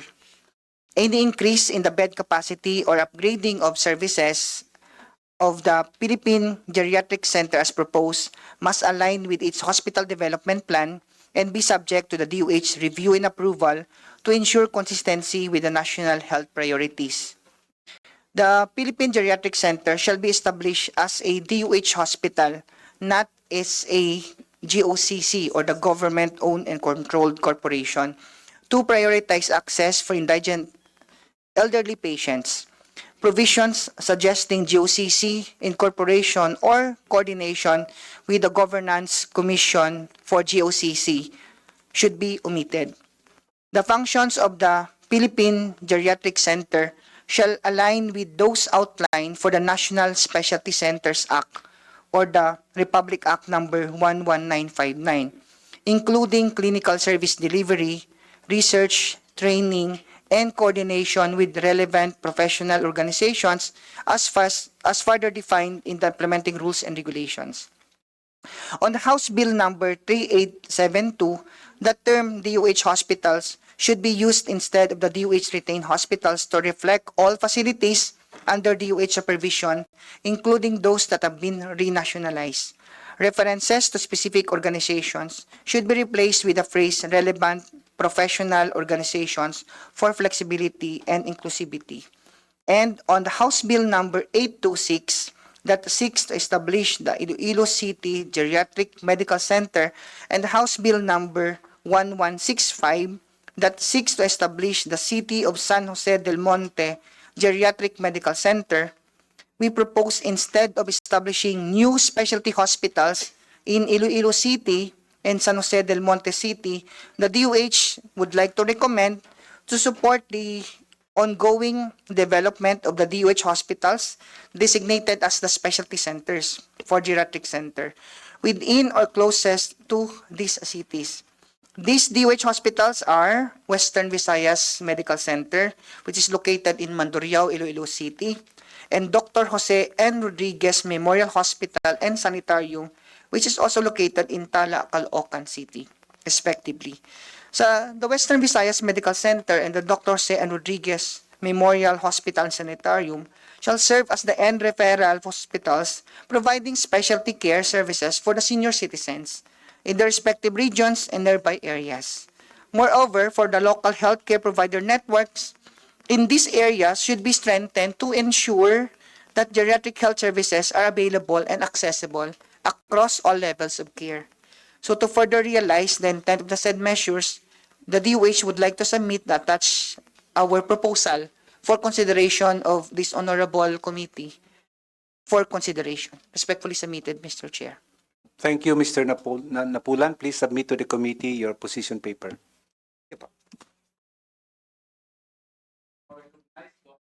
May we now recognize Dr. Wenceslao Liao Deres, Medical Center Chief 2 of the Jose Reyes Memorial Medical Center. Good morning. Good morning, Mr. Chair and members of the committee. Currently, Jose Reyes Memorial Medical Center, as the caretaker of the National Center for Geriatric Health, we strongly support the proposal of the Department of Health as to establish a separate hospital for this under the Department of Health. Thank you so much, Mr. Chair. Thank you, Dr. Liao Deres. We now recognize Dr. Shelley De La Vega of the University of the Philippines, Manila. Good morning, Honorable Chair, and of course, former President Honorable Macapagal Arroyo, Secretary Lar, members of the Committee on Health, resource speakers, DOH representatives. After hearing all of your depositions, we move to the formal inclusion of the UP Manila National Institutes on Aging in the Board of Advisors of the Implementing Rules and Regulations of the proposed Dr. Eva Macaraeg-Macapagal, Philippine Geriatric Health and Research Institute. We have been working on this bill for many years now, and we fully support it. So we also further move for the consolidation of all related bills to the effect that we are now sponsoring the establishment of the Dr. Eva Macaraeg-Macapagal Arroyo Philippine Geriatric Health and Research Institute. Now, the UP Manila National Institutes of Health is a member of the Philippine National Health Research Institute, and it is a system that integrates a national framework for research, and the Institute on Aging sits as the main body that takes care of older persons and researches. However, aside from just researches, we have been also involved in training, especially in the establishment of a training module for geriatric care for primary health care workers, which is now being rolled out by the Department of Health. So again, we agree and move for the formal inclusion of the UP Manila NIH Institute on Aging in what you have already explained earlier, hopefully as a member of the Board of Advisors and not just a coordinating unit. So thank you for your support for geriatric health and research, and a written statement will be forwarded to you soon. Thank you. Thank you very much, Dr. De La Vega. Next is Dr. Mary Jean Loreche of the National Commission on Senior Citizens. Thank you, Your Honor, sir. And good morning po sa lahat, including our Congresswoman Macapagal Arroyo. We, in the National Commission of Senior Citizens, actually laud all these bills, knowing that we are an aging population and the National Commission of Senior Citizens being created by law and tasked to oversee all the needs for our senior citizens. We support that the creation of the Dr. Eva Macaraeg-Macapagal Memorial Center for Geriatric Health and Research Institute. However, sir, may we also put down our thoughts that number one, due to the limitation in the infrastructure to the current center, we would like to propose that it be converted into an outpatient services that will provide a state-of-the-art service in the outpatient for our geriatric patients, but to currently set a different area and location where there will be a bigger area for this hospital. We also believe that, number one, the Department of Health, although we agree that the Department of Health should consider that all DOH-retained hospitals should have geriatric wards and centers, but we also believe, the Commission believe, that this Dr. Eva Macaraeg-Macapagal Center for Geriatric Health and Research Institute should be a stand-alone institution and not be under the Jose Reyes Memorial Medical Center. If you notice your current setup, the Dr. Eva Macaraeg-Macapagal National Center is actually just considering as an outpatient and as a referral to the Jose Reyes Memorial Medical Center. And actually, they are not on their own. So it is considered as a department only. And with an aging population, a center of its own here at NCR to be considered as the referral, and the Apex Hospital for senior citizens should be considered. And lastly, the funding for this Dr. Eva Macaraeg-Macapagal National Center for Geriatric Health and Research Institute should be separated and included as a line budget in the Department of Health. We also suggest, Your Honor, sir, that a technical working group be created in order to make sure that all of this will be put in place in accordance without any violations of the current setup of the Department of Health, but preparing for all these processes to make it move as one.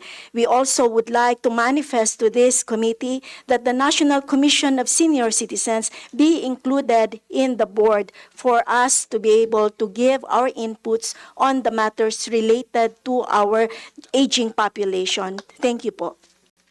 Thank you very much.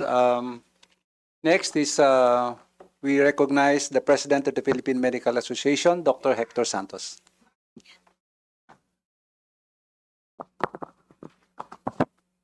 Thank you, Congressman Gato, and my greetings as well to the members of the Committee on Health, different congressmen of the committee. The Philippine Medical Association would like to accept and respectfully submit the position paper, the proposed measures seeking to institutionalize and strengthen the geriatric healthcare in the community. We would like to agree with the conversion of Dr. Eva Macaraeg-Macapagal National Center for Geriatric Health to the National Center for Geriatric Health and Research Institute.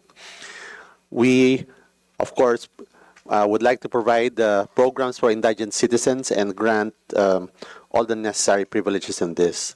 We would also like to commend and the complementing national initiatives of House Bills 1165 and 826, which also provides provision of regional centers in the provinces so as not to congest the center in Manila. Of course, the bills underscore the growing demand for elderly health care services, both in local and nationals. No?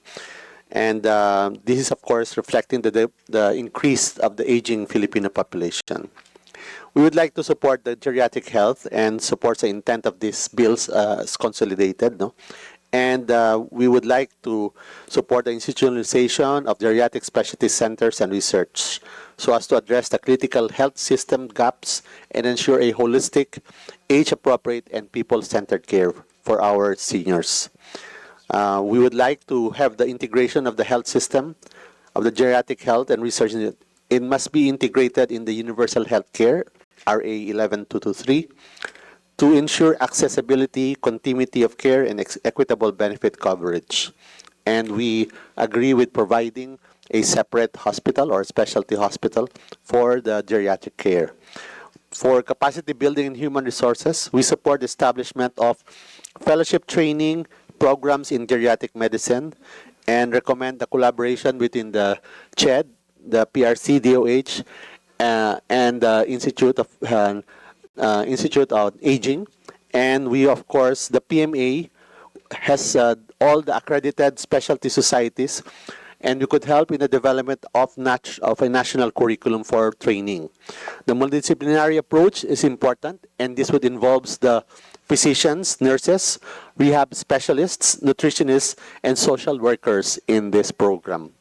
So the Philippine Medical Association would like to thank you and recommend the approval of these bills presented here on geriatric care. Thank you, Your Honor. Thank you very much, PMA President Santos.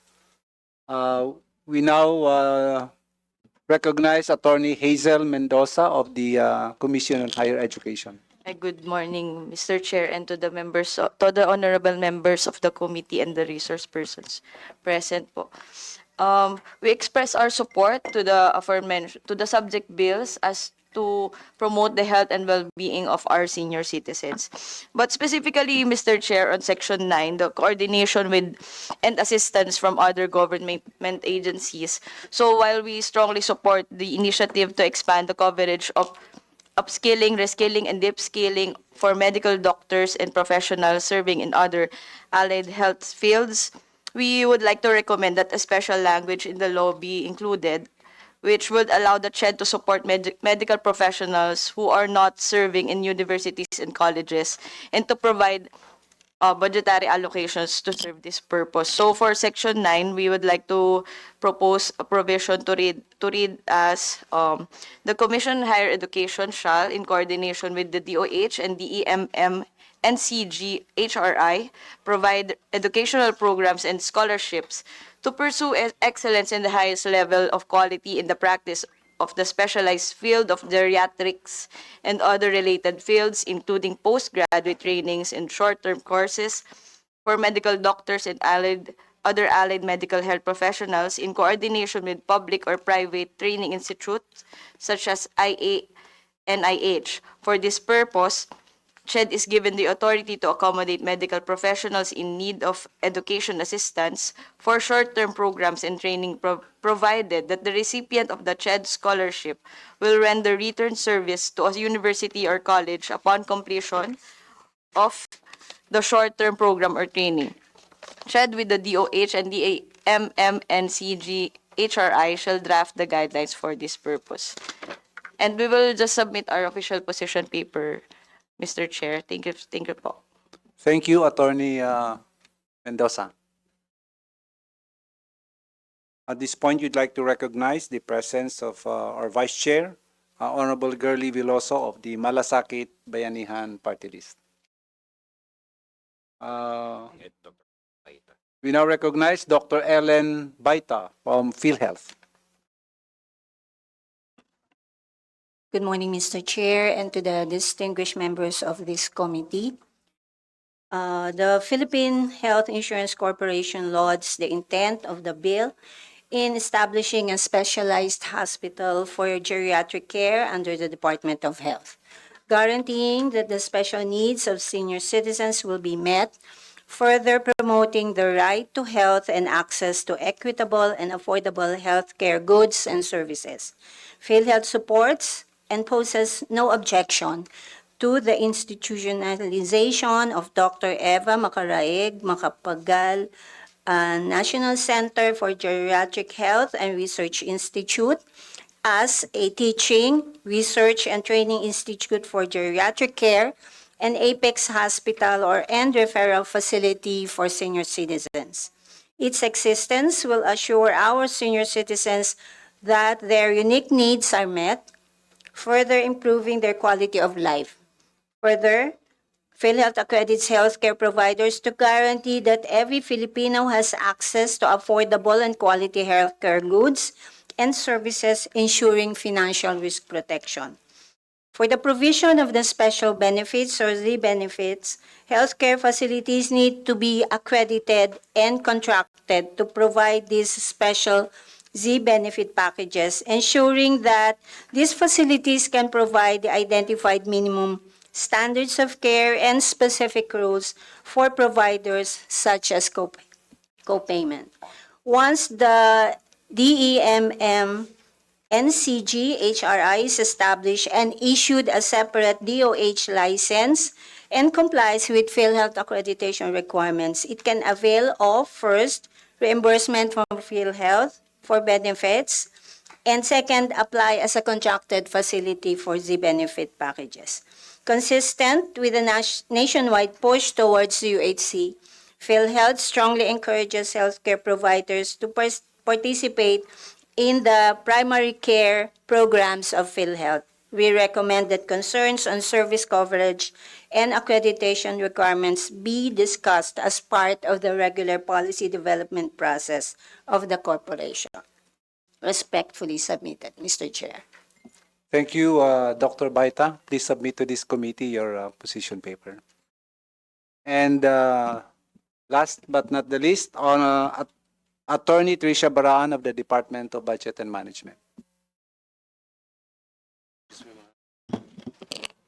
Good morning, Mr. Chair and honorable members of this committee and to my fellow public servants.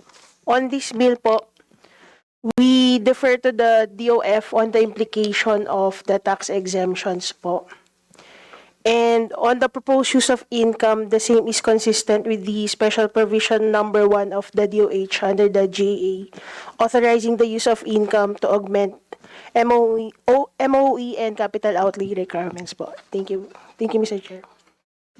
Thank you, Attorney Baraan. Before we proceed to I'd like to ask just one. May I know, maybe Dr. De La Vega could answer this. May I know how many geriatricians do we have in the Philippines and how many accredited training centers for geriatrics are there in the Philippines? And how many are produced every year? Thank you, sir.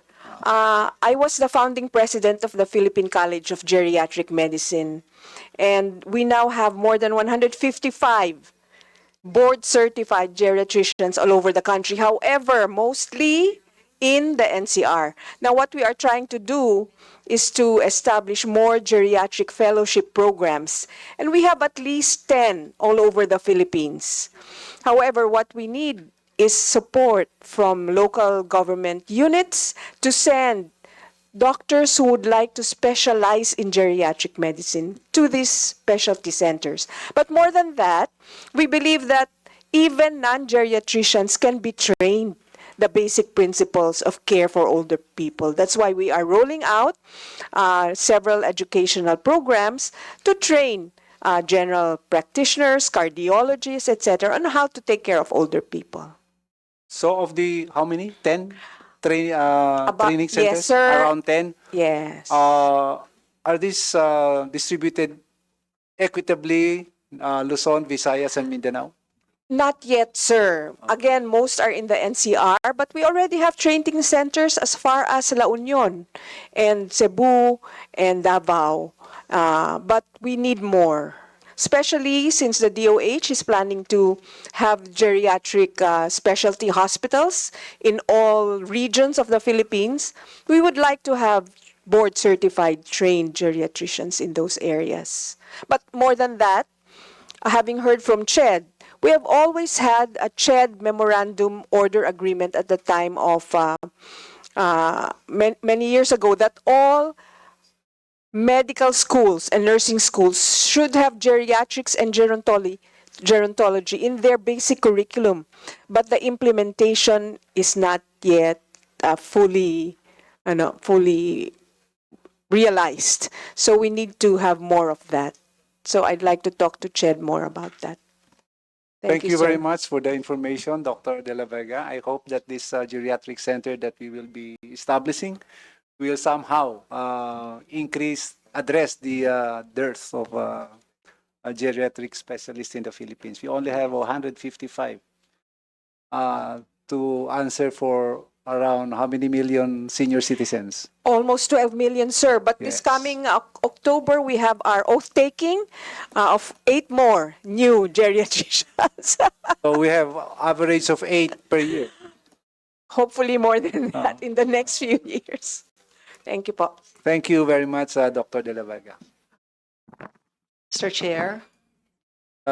Honorable Veloso.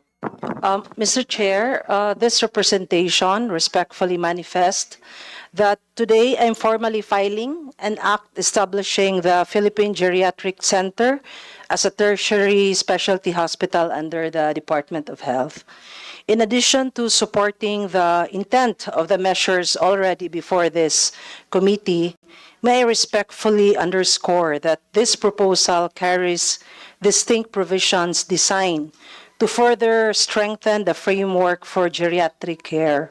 This include establishing the center as a full tertiary specialty hospital with a 300-bed capacity, ensuring scale and standards comparable to other national referral hospitals, providing for comprehensive geriatric assessment and specialized clinical services such as memory and cognitive care, frailty management, fall prevention, and palliative support, embedding continuity of care through home-based follow-up, caregiver education, and clear referral pathways with LGUs and community facilities, mandating quality and safety programs like delirium prevention, deep prescribing, and infection stewardship as integral to the institution, and requiring preparedness measures for elder abuse prevention, disaster resilience, and public health emergencies. These provisions are offered in the spirit of complementing the pending measures so that whatever course the committee may take, whether by consolidation or other legislative action, the final outcome will be one that is operationally strong, future-ready, and firmly centered on the dignity and safety of our senior citizens. In this light, I respectfully request that my bill be duly considered in the committee's further deliberations, whether at the full committee, in a subcommittee, or in the event of consolidation, so that its strengthening features may be taken into account. Thank you, Mr. Chair. Thank you, Honorable Veloso.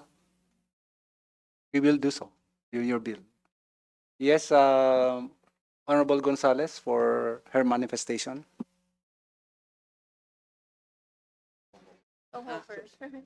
Sorry. Honorable Hoover Hasim. Thank you, Mr. Chair. I would just like to inquire if we have a TESDA training for geriatric caregivers. I'm not sure which agency can answer this question, maybe the DOH or not sure. Dr. De La Vega? We have been helping TESDA improve its module for older people because for many, many years they were just training caregivers for children. But now they have a module for older people, but it still needs to be improved. And we have been helping TESDA in that regard. Mr. Chair, I would like to inquire if this is already an ongoing training or about to be rolled out. It has been ongoing for at least 10 years. And there are caregivers who have TESDA IDs saying that they were trained in caring for older people. But again, it's not professionalized. That's the issue. Caregivers are not professionalized, and we've still had problems with the quality of care. Thank you, Mr. Chair. Thank you, Honorable Hasim. At this point, we'd like to acknowledge Honorable Salvador Prieto of the 6th District of Bulacan. Okay, so we now proceed with the deliberation of the other local bills. But before we go to the local bills, though the resource persons for the bills on geriatric care and geriatric center and the bills on OFW are now excused. The chair declares a 1-minute health break.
Meeting resumes.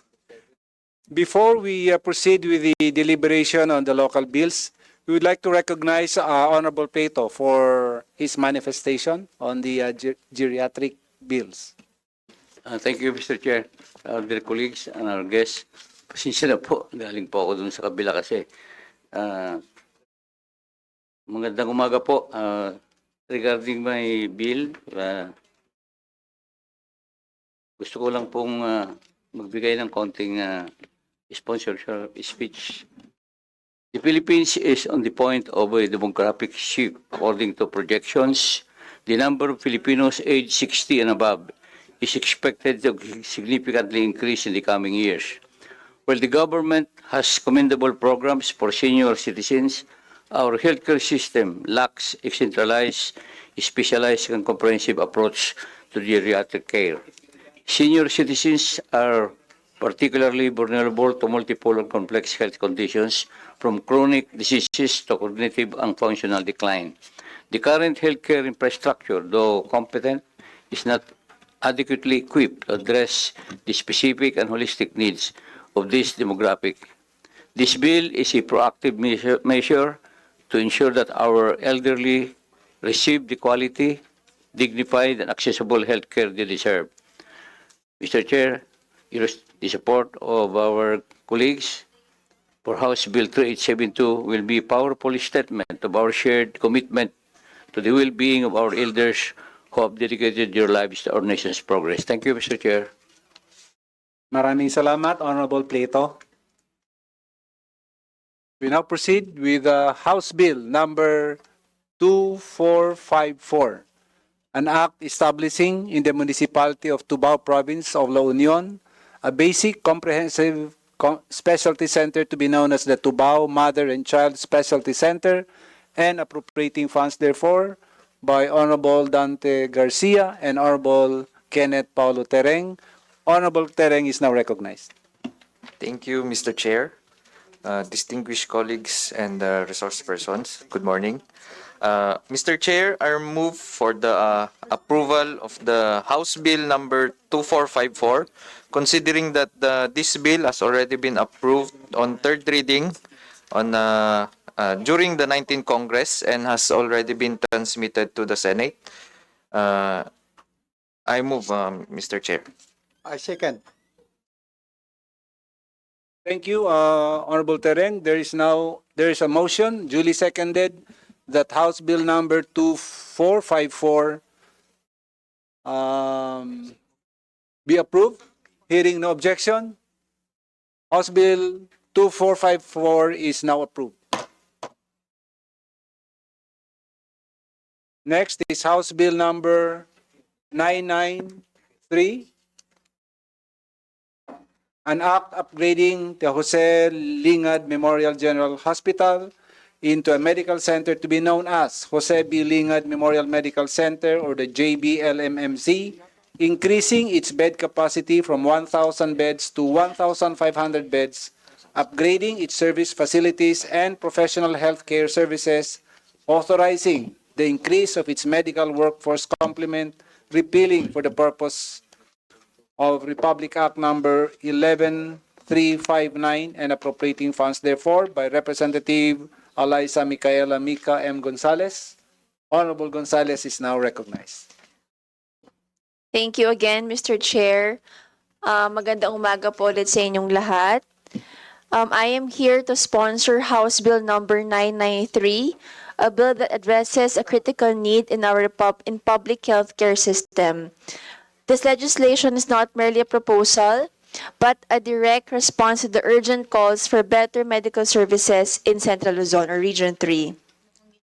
The Jose B. Lingad Memorial General Hospital has a long history of serving our constituents. It began as a 250-bed capacity facility and was subsequently upgraded to 500 beds in 2012 through RA 10355, and again to 1,000 beds in 2019 through RA number 11359.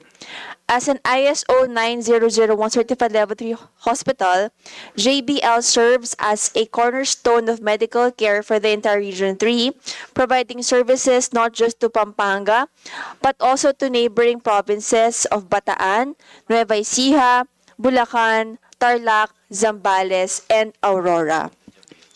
Despite its non-stop expansions, the hospital is now facing an overwhelming patient volume. On an average day, the hospital manages 1,000 outpatient consultations and 180 emergency cases. This significant overload has resulted in severe overcrowding, compromised quality of care, and acceptably long waiting times for our constituents. The need for this legislation was brought to my attention by the very people on the front line of the crisis, the medical personnel, the staff of JBL, led by Medical Center Chief Dr. Monserrat Chochoco, she's here right now, have sought my support to legislate this crucial upgrade, which they believe is essential for improving their services and addressing the dire need for specialized care in Region 3. To meet these challenges, my House Bill number 993, proposes a significant upgrade to the JBL MGH. It seeks to increase the hospital beds capacity from 1,000 beds to 1,500 beds and convert it into Jose B. Lingad Memorial Medical Center. This conversion will not only enhance its service capabilities but also pave the way for future growth, reducing the public's reliance on specialty centers in Metro Manila, and bringing essential specialized medical services closer to the communities we serve. Mr. Chairman, the health and well-being of the people of Central Luzon are at stake. I respectfully seek the committee's full support for the approval of this vital legislation. Dakal pong salamat, Maya Payabak po. Mr. Chair. Thank you, Honorable Gonzales. Mr. Chair. Yes, Honorable Pancho. Just a manifestation po, Mr. Chair. Mr. Chair, I highly recommend the approval of House Bill 993. That is to increase the bed capacity of Jose B. Lingad Memorial Medical Center from 1,000 to 1,500 beds to accommodate the increasing number of indigent patients not only in the province of Pampanga but in the province of Bulacan. Napakalaking tulong po sa aming mga Bulakenyo na nadadala po namin ang aming po mga pasyente sa JBL. Mas lesser po ang expenses kung dadalhin po namin sa Metro Manila. And it's a reality naman po na very accommodating ang staff po ng JBL, of course, under the leadership of Dr. Monserrat Chochoco, na ever attentive sa necessity po, sa health needs ng mga Bulakenyo po, nagte-text back, nagre-reply po, nagre-return call, kahit po anong oras, umaga o hating gabi. So, I highly recommend the approval po of House Bill 993, Mr. Chair. Thank you po. Thank you, Honorable Pancho. At this point, we now recognize the Chief of Jose B. Lingad Memorial General Hospital, Dr. Monserrat Chochoco. Dr. Chochoco. Thank you very much, Mr. Chair, and thank you to Dr. Tina Pancho for the very overwhelming support, and of course to our proponent, Representative Micaela Gonzalez. Thank you for the proposing this bill. It is quite timely for us to expand because we have established 15 specialty centers, all of which are functioning. We have established 3 of this, and included in these centers is the Geriatric Center. We also have our orthopedic, and we have our trauma center recently inaugurated by no other than Honorable Mica Gonzalez. As we can see, the demand for our services, we are actually catering not only to the province of Pampanga but also to the nearby provinces and even beyond Central Luzon. We have received referrals for our orthopedic care from patients from as far as Leyte and Bicol region, because these facilities that offer orthopedic care in Metro Manila are also overwhelmed. So we are gladly accepting all of these referrals because we believe that our staff complement who are experts in this field are really capable of delivering these services. We also have 14 residency training programs and 6 fellowship training programs that we deem necessary for our doctors to be trained in these specialties so that we can utilize them, or we can send them to their respective provinces so that they can serve also other regions as well. So we have a complementing staff, and our revenue from the PhilHealth can sufficiently at least support our operations aside from the GAA that is being given to us by the Department of Health. We believe that the Department of Budget and Management has considered also our proposal for the staffing pattern needed for the 1,500 bed. We have already submitted to them our requirement for the additional 500. And with that, we also submitted the infrastructure proposal for the additional 500 bed. And we believe that this can be done through tranches, maybe in 3 to 4 years, so that we can have a gradual increase in the bed capacity while awaiting for of course, the new infrastructure that would house all of these beds. Thank you very much. Thank you, Dr. Chichoko. From the Department of Health, Mr. Napulan. Thank you, Mr. Chair. The Department of Health supports House Bill number 993, which seeks to increase the bed capacity from 1,000 to 1,500 beds of the Jose B. Lingad Memorial General Hospital located in Pampanga, as sponsored by Representative Mica Gonzalez. Region 3, Central Luzon, wherein J.B. Lingad Memorial General Hospital is located, faces a level 3 bed gaps of 5,349 beds. Moreover, based on the annual hospital statistical report in 2022 to 2024, the average bed occupancy rate is 109.38%, which exceeds the ideal bed occupancy rate of 85%. In 2019, Republic Act number 11359 was enacted, which increased the J.B. Lingad Memorial General Hospital bed capacity from 500 to 1,000 beds. As provided in the implementing rules and regulation, consistent with the provisions of the Philippine Health Facility Development Plan, the JBL-MGH is currently implementing its hospital development plan from 2023 to 2028. As part of the 2025, it is licensed to operate as Level 3, 900 beds. According to the hospital submitted 2024 hospital data reporting tool, it targets to implement 1,000 beds by the end of this year. In consideration of the foregoing, the Department of Health fully supports the increase in bed capacity of the J.B. Lingad Memorial General Hospital from 1,000 to 1,500 beds consistent with the hospital development plan. However, in accordance with the guidance of the National Historical Commission of the Philippines, the DOH recommends removing the word memorial from the proposed name of the hospital, as it is already understood that the individual honored is deceased. Respectfully submitted, Mr. Chair. Thank you, Mr. Napulan. Honorable Gonzalez. Yes, you accept the suggestion, Mr. Chair. So mawawala na yung memorial. Okay. May I ask, if you increase the bed capacity from 1,000 to 1,500, how much would that translate into additional budget?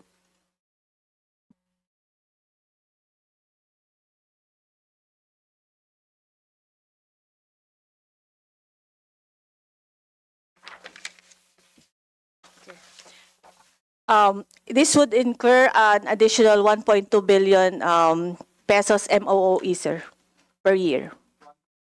1.2 billion on top of the existing Yes, sir.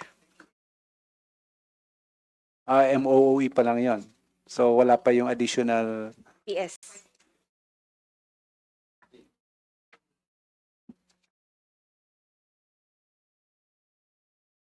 Dr. Napulan?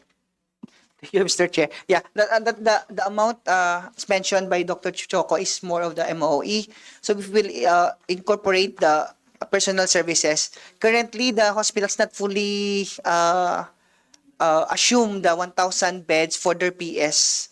So approximately, it requires around 3 billion for the entire PS. Then additional, more or less, that's around, siguro about mga 5B for the infrastructure. So the current budget is how much?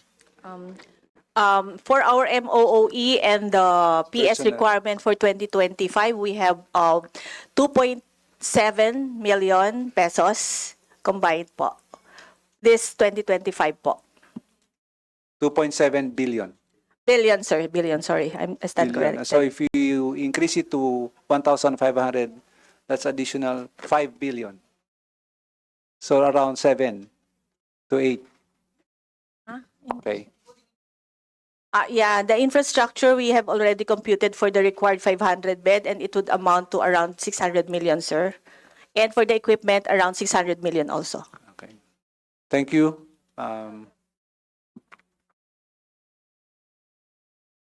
The DBM, Attorney Baraan. Good morning, Mr. Chair, and to all the honorable members of this committee. As to the budget for the purpose, the same will be subject to the usual budget process and approval of Congress, Mr. Chair. Thank you po. Thank you, Attorney Baraan.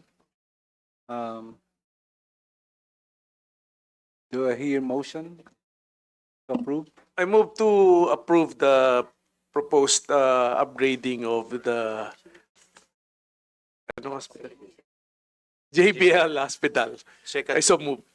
So there's a duly seconded motion to approve House Bill number 993. Hearing no objection, the House Bill 993 is now approved. Congratulations. We now move to House Bill number 2482. An act establishing a specialty hospital in the province of Davao de Oro to be known as the Davao de Oro Specialty Hospital and appropriating funds therefore by Honorable Maria Carmen Zamora and Lionel Jong Zeniza. Honorable Zeniza is now recognized. Thank you, Mr. Chair. Good morning. Honorable Chairperson Gato, Vice Chair, and distinguished members of this committee, let us keep moving forward in service of our people's health and well-being. As a principal author of these measures, together with Honorable Maria Carmen S. Zamora of the 1st District of Davao de Oro, I rise to sponsor House Bill number 2482 entitled An Act Establishing a Specialty Hospital in the Province of Davao de Oro to be known as the Davao de Oro Specialty Hospital and appropriating funds therefore. This measure is more than just a bricks and mortar. It is about bringing quality, specialized healthcare within reach of our people, because no family should lose a loved one simply because help was too far away. The rationale and objectives of this measure is that this measure traces back its roots from no less than our fundamental law itself. Section 15, Article 2 of the 1987 Constitution mandates that the state to protect and promote the right to health of the people and instill health consciousness among them. Section 11, Article 13 goes even further. It directs the state to prioritize the needs of the underprivileged, the sick, the elderly, children, and women as part of the comprehensive approach to health program. President Ferdinand R. Marcos Jr., in his first State of the Nation address, echoed this call by urging establishment of a specialty hospital outside Metro Manila, hospitals that can bring modern healthcare closer to the people. As if the COVID-19 pandemic taught us anything, it is this: access to specialized healthcare can spell the difference between life and death. Allow me to share the reality on Davao de Oro, Mr. Chair. As of June 25, our province has only 5 hospitals, 4 government-run and 1 private, with a total of 371 beds serving a population of 783,775 people as per the Philippine Statistics Authority year 2024 Census of Population. This translates to 1 hospital beds for every 2,113 people. The World Health Organization recommends at least 1 bed for every 500 people. We are far behind, Mr. Chair. Worse, Davao de Oro has no Level 2, Level 3 hospitals. Patients needing advance for specialized care must travel more than 2 hours to the Davao Regional Medical Center, the DRMC in Tagum City, located in province of Davao del Norte. That hospital operates at a bed occupancy rate of 134.42%, way beyond the ideal capacity of 80 to 85%. This overcapacity delays urgent care, strains medical staff, and puts countless lives at risk. The Davao de Oro Specialty Hospital, our proposed measures aim to the following. Number 1, establish a modern, fully equipped specialty hospital under the supervision of the Department of Health. Number 2, provides tertiary and specialized health services so that families will no longer need to travel far for treatment. And the last one is that support the universal healthcare program by ensuring health services are affordable, accessible, and equitable for all. As proponent of the proposed measures, we envision that one operational, the hospital will decongest the Davao Regional Medical Center. With more healthcare capacity in the region, the RMC can focus on its core responsibilities without overwhelm. Provide tertiary and specialized care, specialized treatment, surgeries, and diagnostic services will finally be available in Davao de Oro and serve as a gatekeeper and referral hospital. The facility will also serve neighboring provinces like Agusan del Sur, Davao Oriental, and strengthening Mindanao's entire health system. The provincial government has already pledged at least 7 hectares of land for this medical center, a generous commitment ensuring room for future expansion as health needs grow. Honorable Chairperson, members of this committee, this bill is about fairness, accessibility, and dignity in the healthcare. It's about making sure that mother in the municipality of Moncayo, a farmer in the municipality of Laak, and a senior citizen in the municipality of Compostela does not have travel hours away or spend beyond this means just to receive a treatment deserved. With this measure filed as the Davao de Oro Specialty Hospital, we envision it becoming the Davao de Oro Medical Center, a premier facility in Mindanao offering specialized world-class care right in our province. With your support, this dream can soon become a reality, saving lives, uplifting communities, and shaping a healthier, more equitable future for Davao de Oro and the entire region. Let us continue advance the health and well-being of all. Thank you so much, and maayong adlaw kanatong tanan. Thank you, Honorable Senisa. From the Department of Health, Mr. Napulan. Thank you, Mr. Chair. The Department of Health acknowledges the intent of the House Bill number 2482 to establish the Davao de Oro Specialty Hospital under the direct supervision and control of the DOH in order to expand access to quality healthcare services in the province, as authored by Representatives Maria Carmen Zamora and Representative Lionel Jong Ceniza. In line with the directive of the Secretary of Health to establish at least one DOH hospital per province, the establishment of Davao de Oro Specialty Hospital is strategically important. This is consistent with the objectives of the UHC, which aims to ensure equitable access to affordable and quality health services while strengthening province-wide health systems. Furthermore, in accordance with the Philippine Health Facility Development Plan, National Allocation Framework, wherein Davao de Oro is classified as Category 2, meaning low capacity and low gap province. Pursuant to the UHC Act and the PHFDP, the service delivery design of the city and the province must have at least level 1 hospital, a level 2 or 3 hospital, which the province barely meets. In view of the foregoing, the DOH poses no objection to the proposed establishment of a hospital in Davao de Oro with the following conditions and recommendations. First, to broaden service coverage, the proposal will be revised from establishing a specialty hospital to establishing a general hospital or a medical center with multi-specialty capability.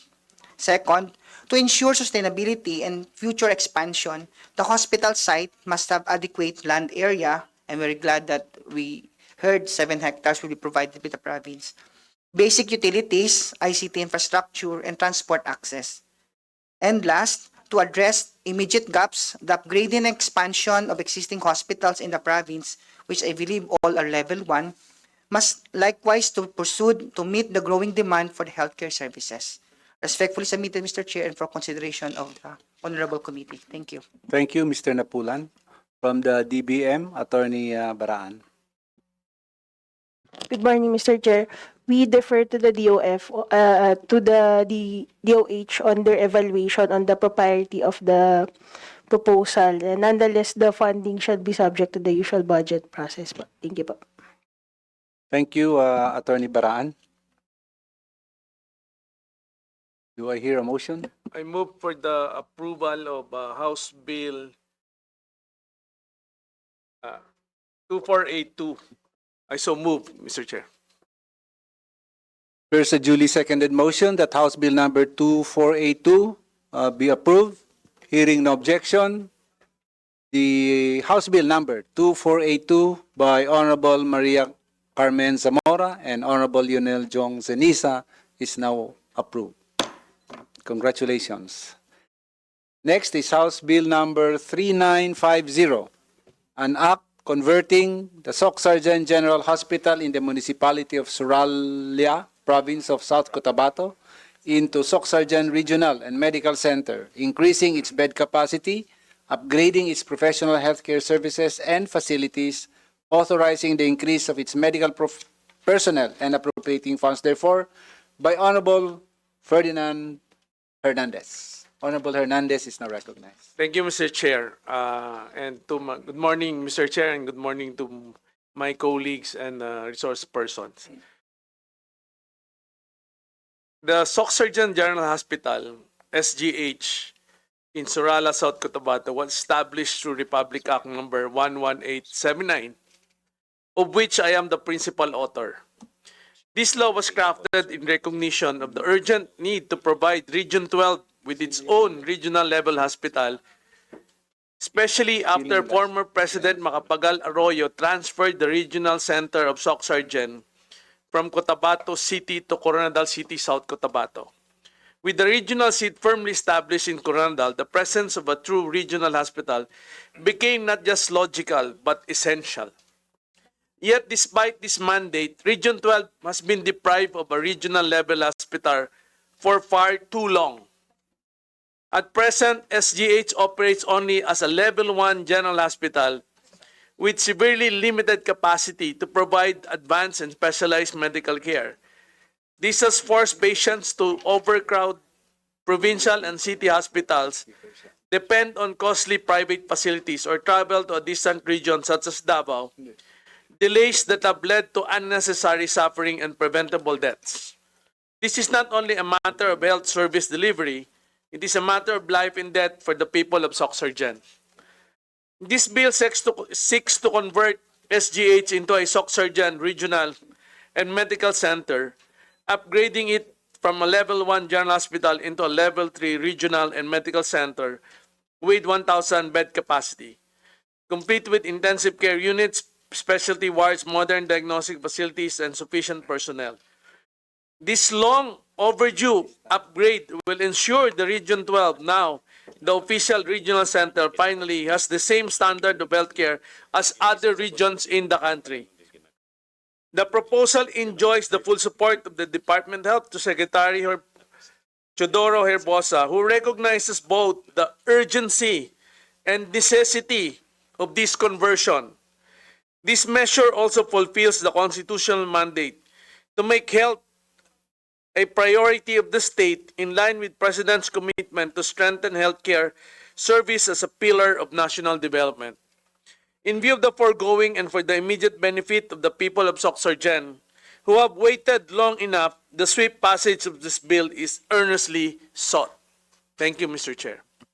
Thank you very much, Honorable Hernandez. We now call on Dr. Sharon Gampong, Medical Specialist 2 of the Soc Sargent General Hospital. Good morning, Mr. Chair, esteemed guests, and to this committee. I'm Dr. Chelan Gampong, a medical specialist from Soc Surgeon General Hospital, representing the hospital.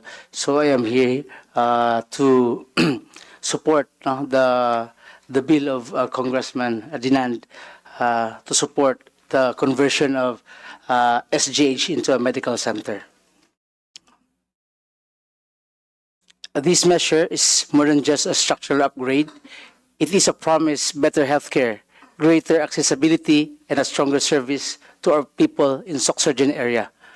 As what Congressman Dinan said, for many years, Soc Surgeon area has served, or Soc Surgeon General Hospital has served as a lifeline for countless patients across the region. However, as our population continues to grow, and as medical cases becoming more complex, the hospital's current capacity and resources are no longer sufficient. Beds are often filled beyond capacity, specialized services are limited, and patients are forced to travel to Cotabato, Davao, or General Santos just to access advanced care. This bill seeks to address these gaps directly. By converting the Soc Surgeon General Hospital into a medical center, we are ensuring the expansion of its beds capacity and upgrading of its facility and hiring of additional medical personnel. This improvement will not only reduce overcrowding and delays in treatment, but will also enable the hospital to provide specialized services such as specialized care, cardiology, oncology, pediatrics, surgery, and even intensive care. This is very vital, especially for indigent patients who cannot afford to seek treatment outside the region. Equally important also, the creation of additional plantilla positions for doctors, nurses, and allied health professionals will address the chronic shortage of manpower. Our healthcare workers are the backbone of our system, and strengthening their numbers means strengthening our capacity to save lives. Mr. Chair, this bill is not merely about infrastructure. It is also about equity and justice. Every Filipino, regardless of income or location, deserves access to quality healthcare. These measures will bring us closer to the vision of universal healthcare by ensuring that the people of Soc Surgeon do not have to choose between poverty and survival when seeking medical treatment. To give you an idea, Mr. Chair, the Soc Surgeon General Hospital is a 11-wall hospital that we mostly send our patients to the big hospital just to seek high-level care. Like, for example, SPMC is 170 kilometers from our hospital. Cotabato Regional Hospital is 120 kilometers from our hospital.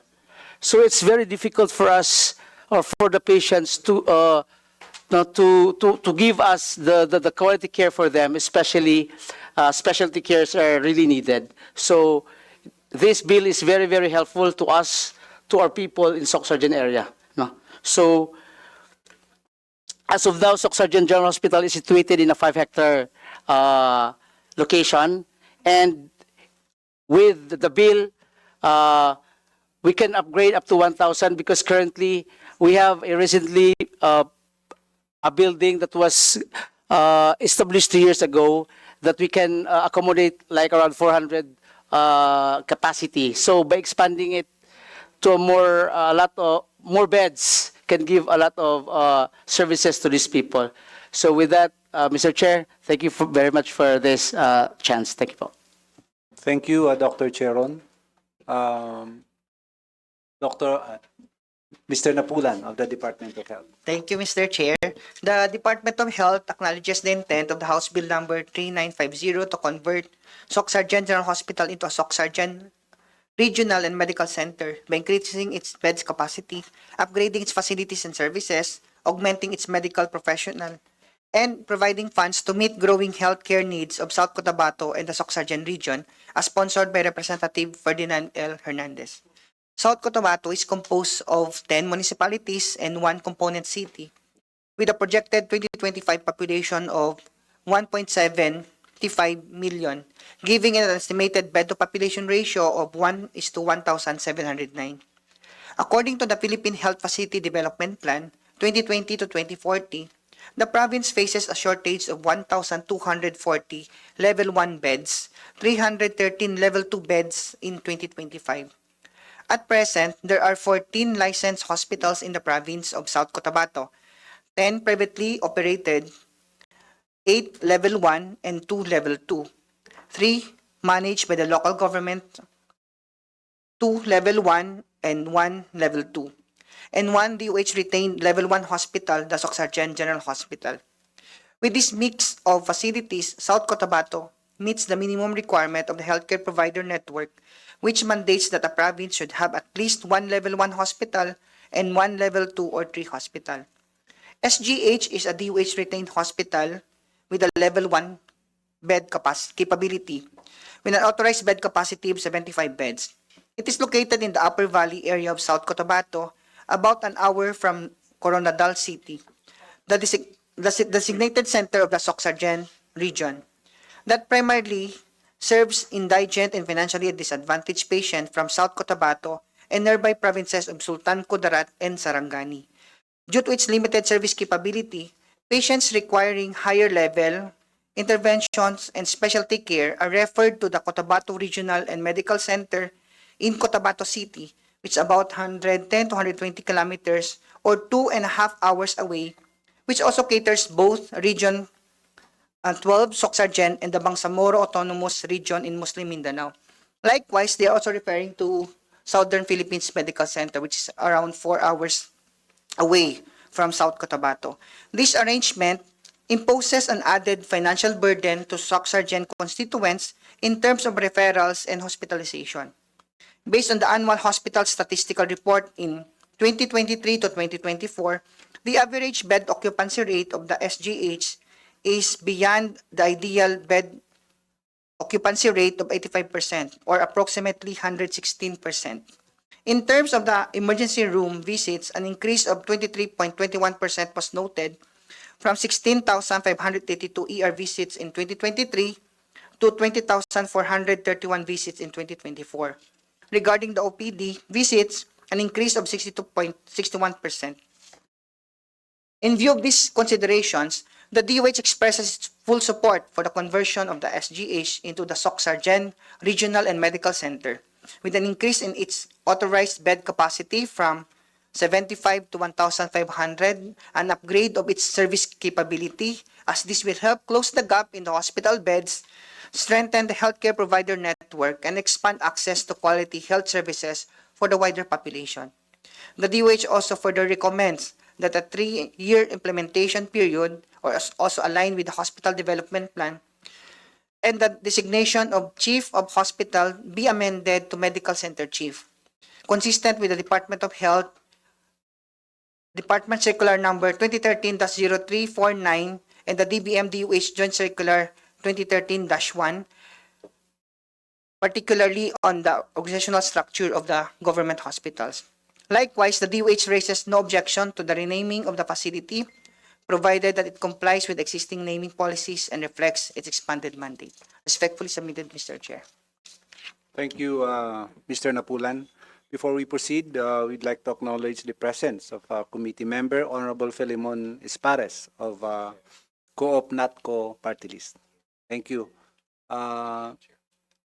Attorney Baran of the DBM. Good afternoon, Mr. Chair, and to the honorable members of this committee. On Section 4 of the bill po, we note that the additional plantilla positions, if any, to be determined by the DOH shall be subject to the evaluation and approval of the DBM po. And on the funding provision, the same shall be subject to the usual budget process. Thank you po, Mr. Chair. Thank you, Attorney Baraan. Mr. Yes, Chair, Honorable Senisa. I move House Bill number 3950, an act converting Soxargen Provincial Hospital into a Soxargen Regional Medical Center, be approved. I so move, Mr. Chair. Second, Mr. Chair. There is a duly seconded motion to approve House Bill number 3950. Hearing no objection, House Bill number 3950 is now approved, subject to style and amendments. Congratulations. Last but not the least, Mr. we proceed. Yes, Honorable Espares. Yeah, before we proceed, with the permission of the author, I wish to be the co-author or might be the members present, be the author of this measure, Mr. Chair, if the author will allow. It's a privilege because he has a family in South Cotabato.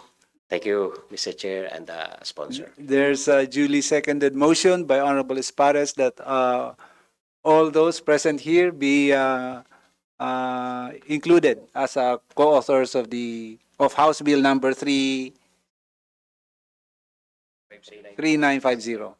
Hearing no objection, the same is approved. Last but not the least, we now proceed with House Bill number 3492, an act increasing the bed capacity of the Cotabato Regional and Medical Center in the city of Cotabato, province of Maguindanao del Norte, from 600 to 1,000 beds and appropriating funds therefore, by Honorable Baidim Paul Mastura. In her behalf, Honorable Hernandez will sponsor. Thank you, Mr. Chair. In behalf of Representative Cities Sahara by Dimple Mastura, this measure was proposed in the 19th Congress, was approved by the Committee on Health. In appropriations, however, for lack of material time, did not make it past the Committee on Rules on June 9, 2025. For additional context, in 2019, just little more than 5 years ago, Republic Act number 11391 was enacted, which provided for the increased bed capacity of this hospital from 400 to 600. And since then, the need for more beds has increasingly grown twice, given the Cotabato Regional Medical Center serves both the mainland Bangsamoro region and Central Mindanao. We reiterate the need to increase the present bed capacity of the CRMC from 600 beds to 1,000 because the existing capacity is not enough as per record and experience, so effectively cater to the number of patients confined at the medical facility at any given time. This measure, when approved and enacted, will greatly contribute to the attainment of our goals as we pursue the protection and promotion of the right to health of the people in general and our constituents in the province of Maguindanao del Norte, with Cotabato City and the adjacent communities in the Bangsamoro Autonomous Region in Muslim Mindanao. In view of the foregoing, the passage of this bill is earnestly sought. Thank you, Mr. Chair. Thank you, Honorable Hernandez. We now call on the Medical Center Chief of the hospital, Dr. Ismael Dimaren. Dr. Dimaren is now recognized. Thank you, Mr. Chair. Assalamualaikum. Good afternoon. Cotabato Regional and Medical Center is a teaching and training hospital located in a 10-hectare property, and it's 600 bed capacity now and operating as a 775 bed capacity, and it serves the Bangsamoro Autonomous Region and Muslim Mindanao as well as the Soc-Sarjan region. It is the only tertiary and apex referral center of Bangsamoro Autonomous Region and the Soc-Sarjan region. So we serve two regions, and as well as we are the base hospital of the two medical school, the University of Southern Mindanao College of Medicine and the USM Jensen College of Medicine. And we are catering more than 10 million population of the BARM and the Soc-Sarjan region. And based on demand and projection by the Philippine Health Facility Development Plan 2020 to 2024, the gap for level 3 hospital in the region is 2,150 beds in 2025. And with the full implementation of the universal healthcare and the CBB, the zero balance billing, and we are designated as with 14 basic comprehensive specialty center, and with increasing patient coming to us, we earnestly hope for the support for this honorable committee and approval of this House Bill number 3492 for the people of Region 12 and Bangsamoro Autonomous Region in Muslim Mindanao. Thank you and mabuhay. Thank you, Dr. Dimaren. Mr. Napul, before you proceed, I would like to acknowledge the presence of Honorable Charis Ann Hernandez of the Lone District, the city of Calamba. Thank you. Vice Chair of this committee. Mr. Napulan of the Department of Health.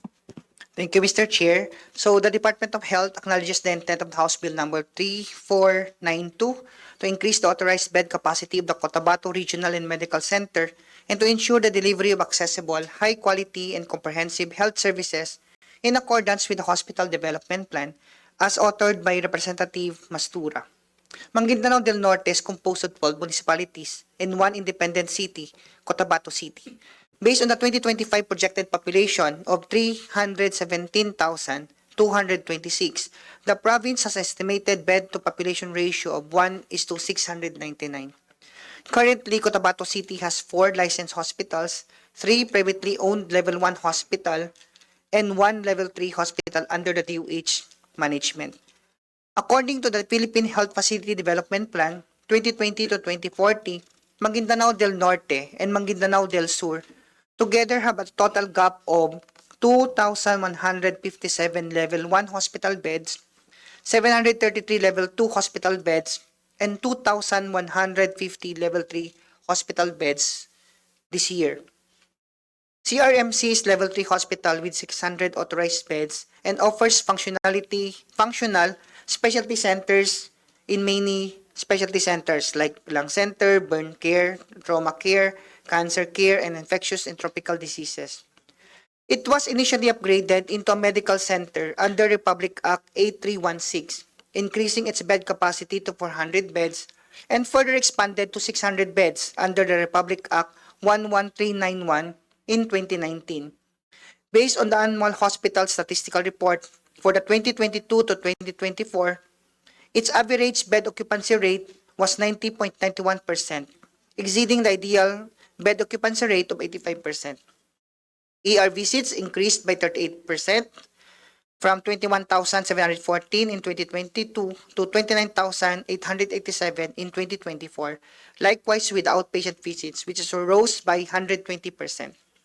As the designated apex hospital for the regions 12, Socsargen, and the Bangsamoro Autonomous Region in Muslim Mindanao, CRMC has experienced a growing patient load in recent years, especially when also implementing the ZBB as mandated by the President.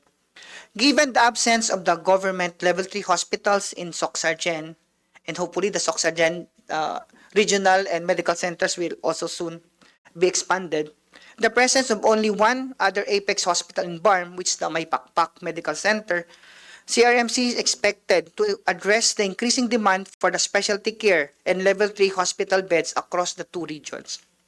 In view of these considerations, the DOH supports the proposed increase in CRMC's bed capacity from the 600 to 1,000 beds and upgrade its existing professional healthcare services and facilities to correspond with the expanded capacity, as this measure aligns with the objectives of the UHC by ensuring accessible, affordable, quality health services while strengthening the province-wide health system.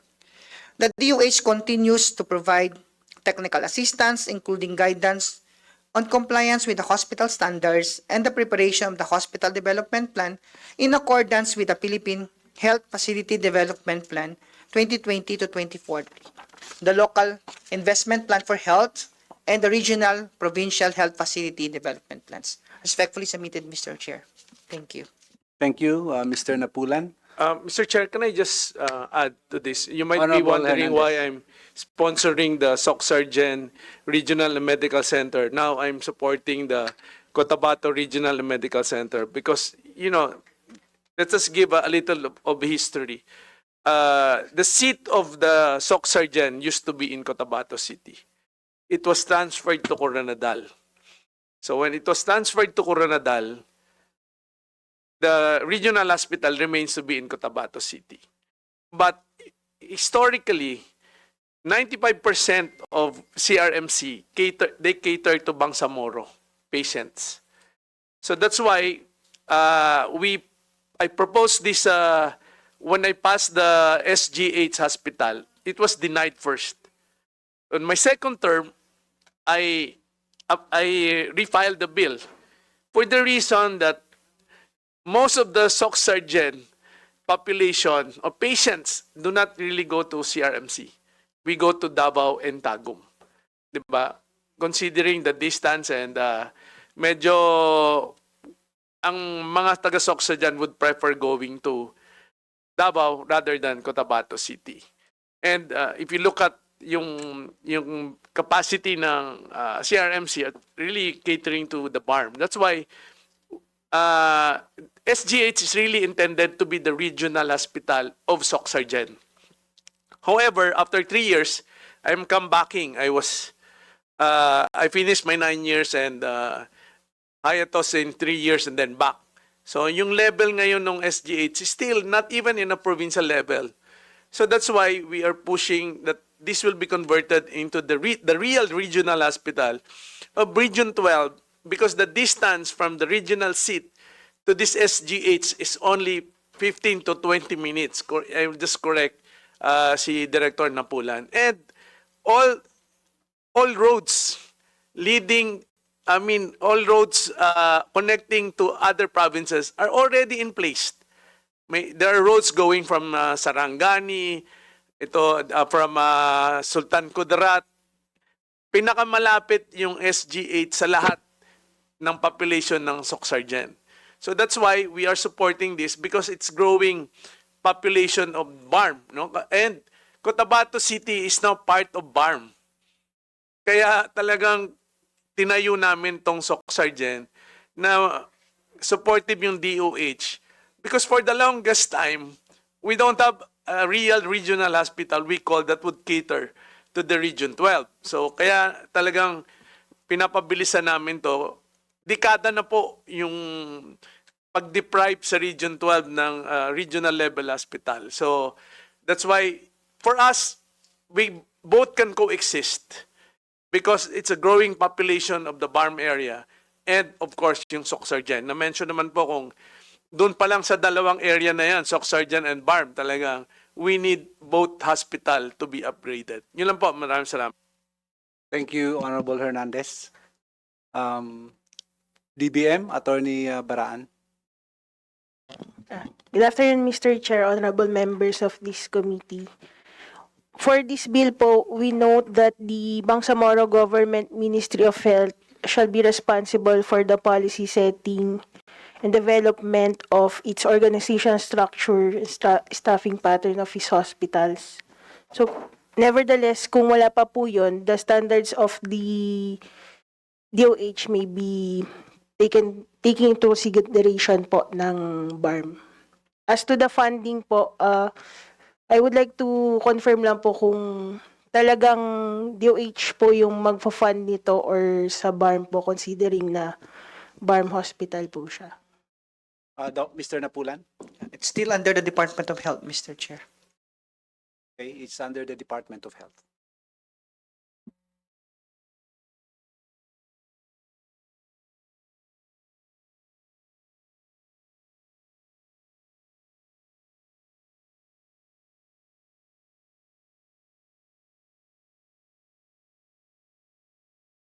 Mr. Chair, Yes, Honorable Tereng. I move for the approval of House Bill number 3492. 3492. Mr. Chair. Okay, I second to that, Mr. Chair. There's a duly seconded motion to approve House Bill number 3492, an act increasing the bed capacity of the CRMC, Province of Maguindanao del Norte, from 600 to 1,000 beds and appropriating funds therefore. Hearing no objection, House Bill number 3492 is now approved, subject to style amendment.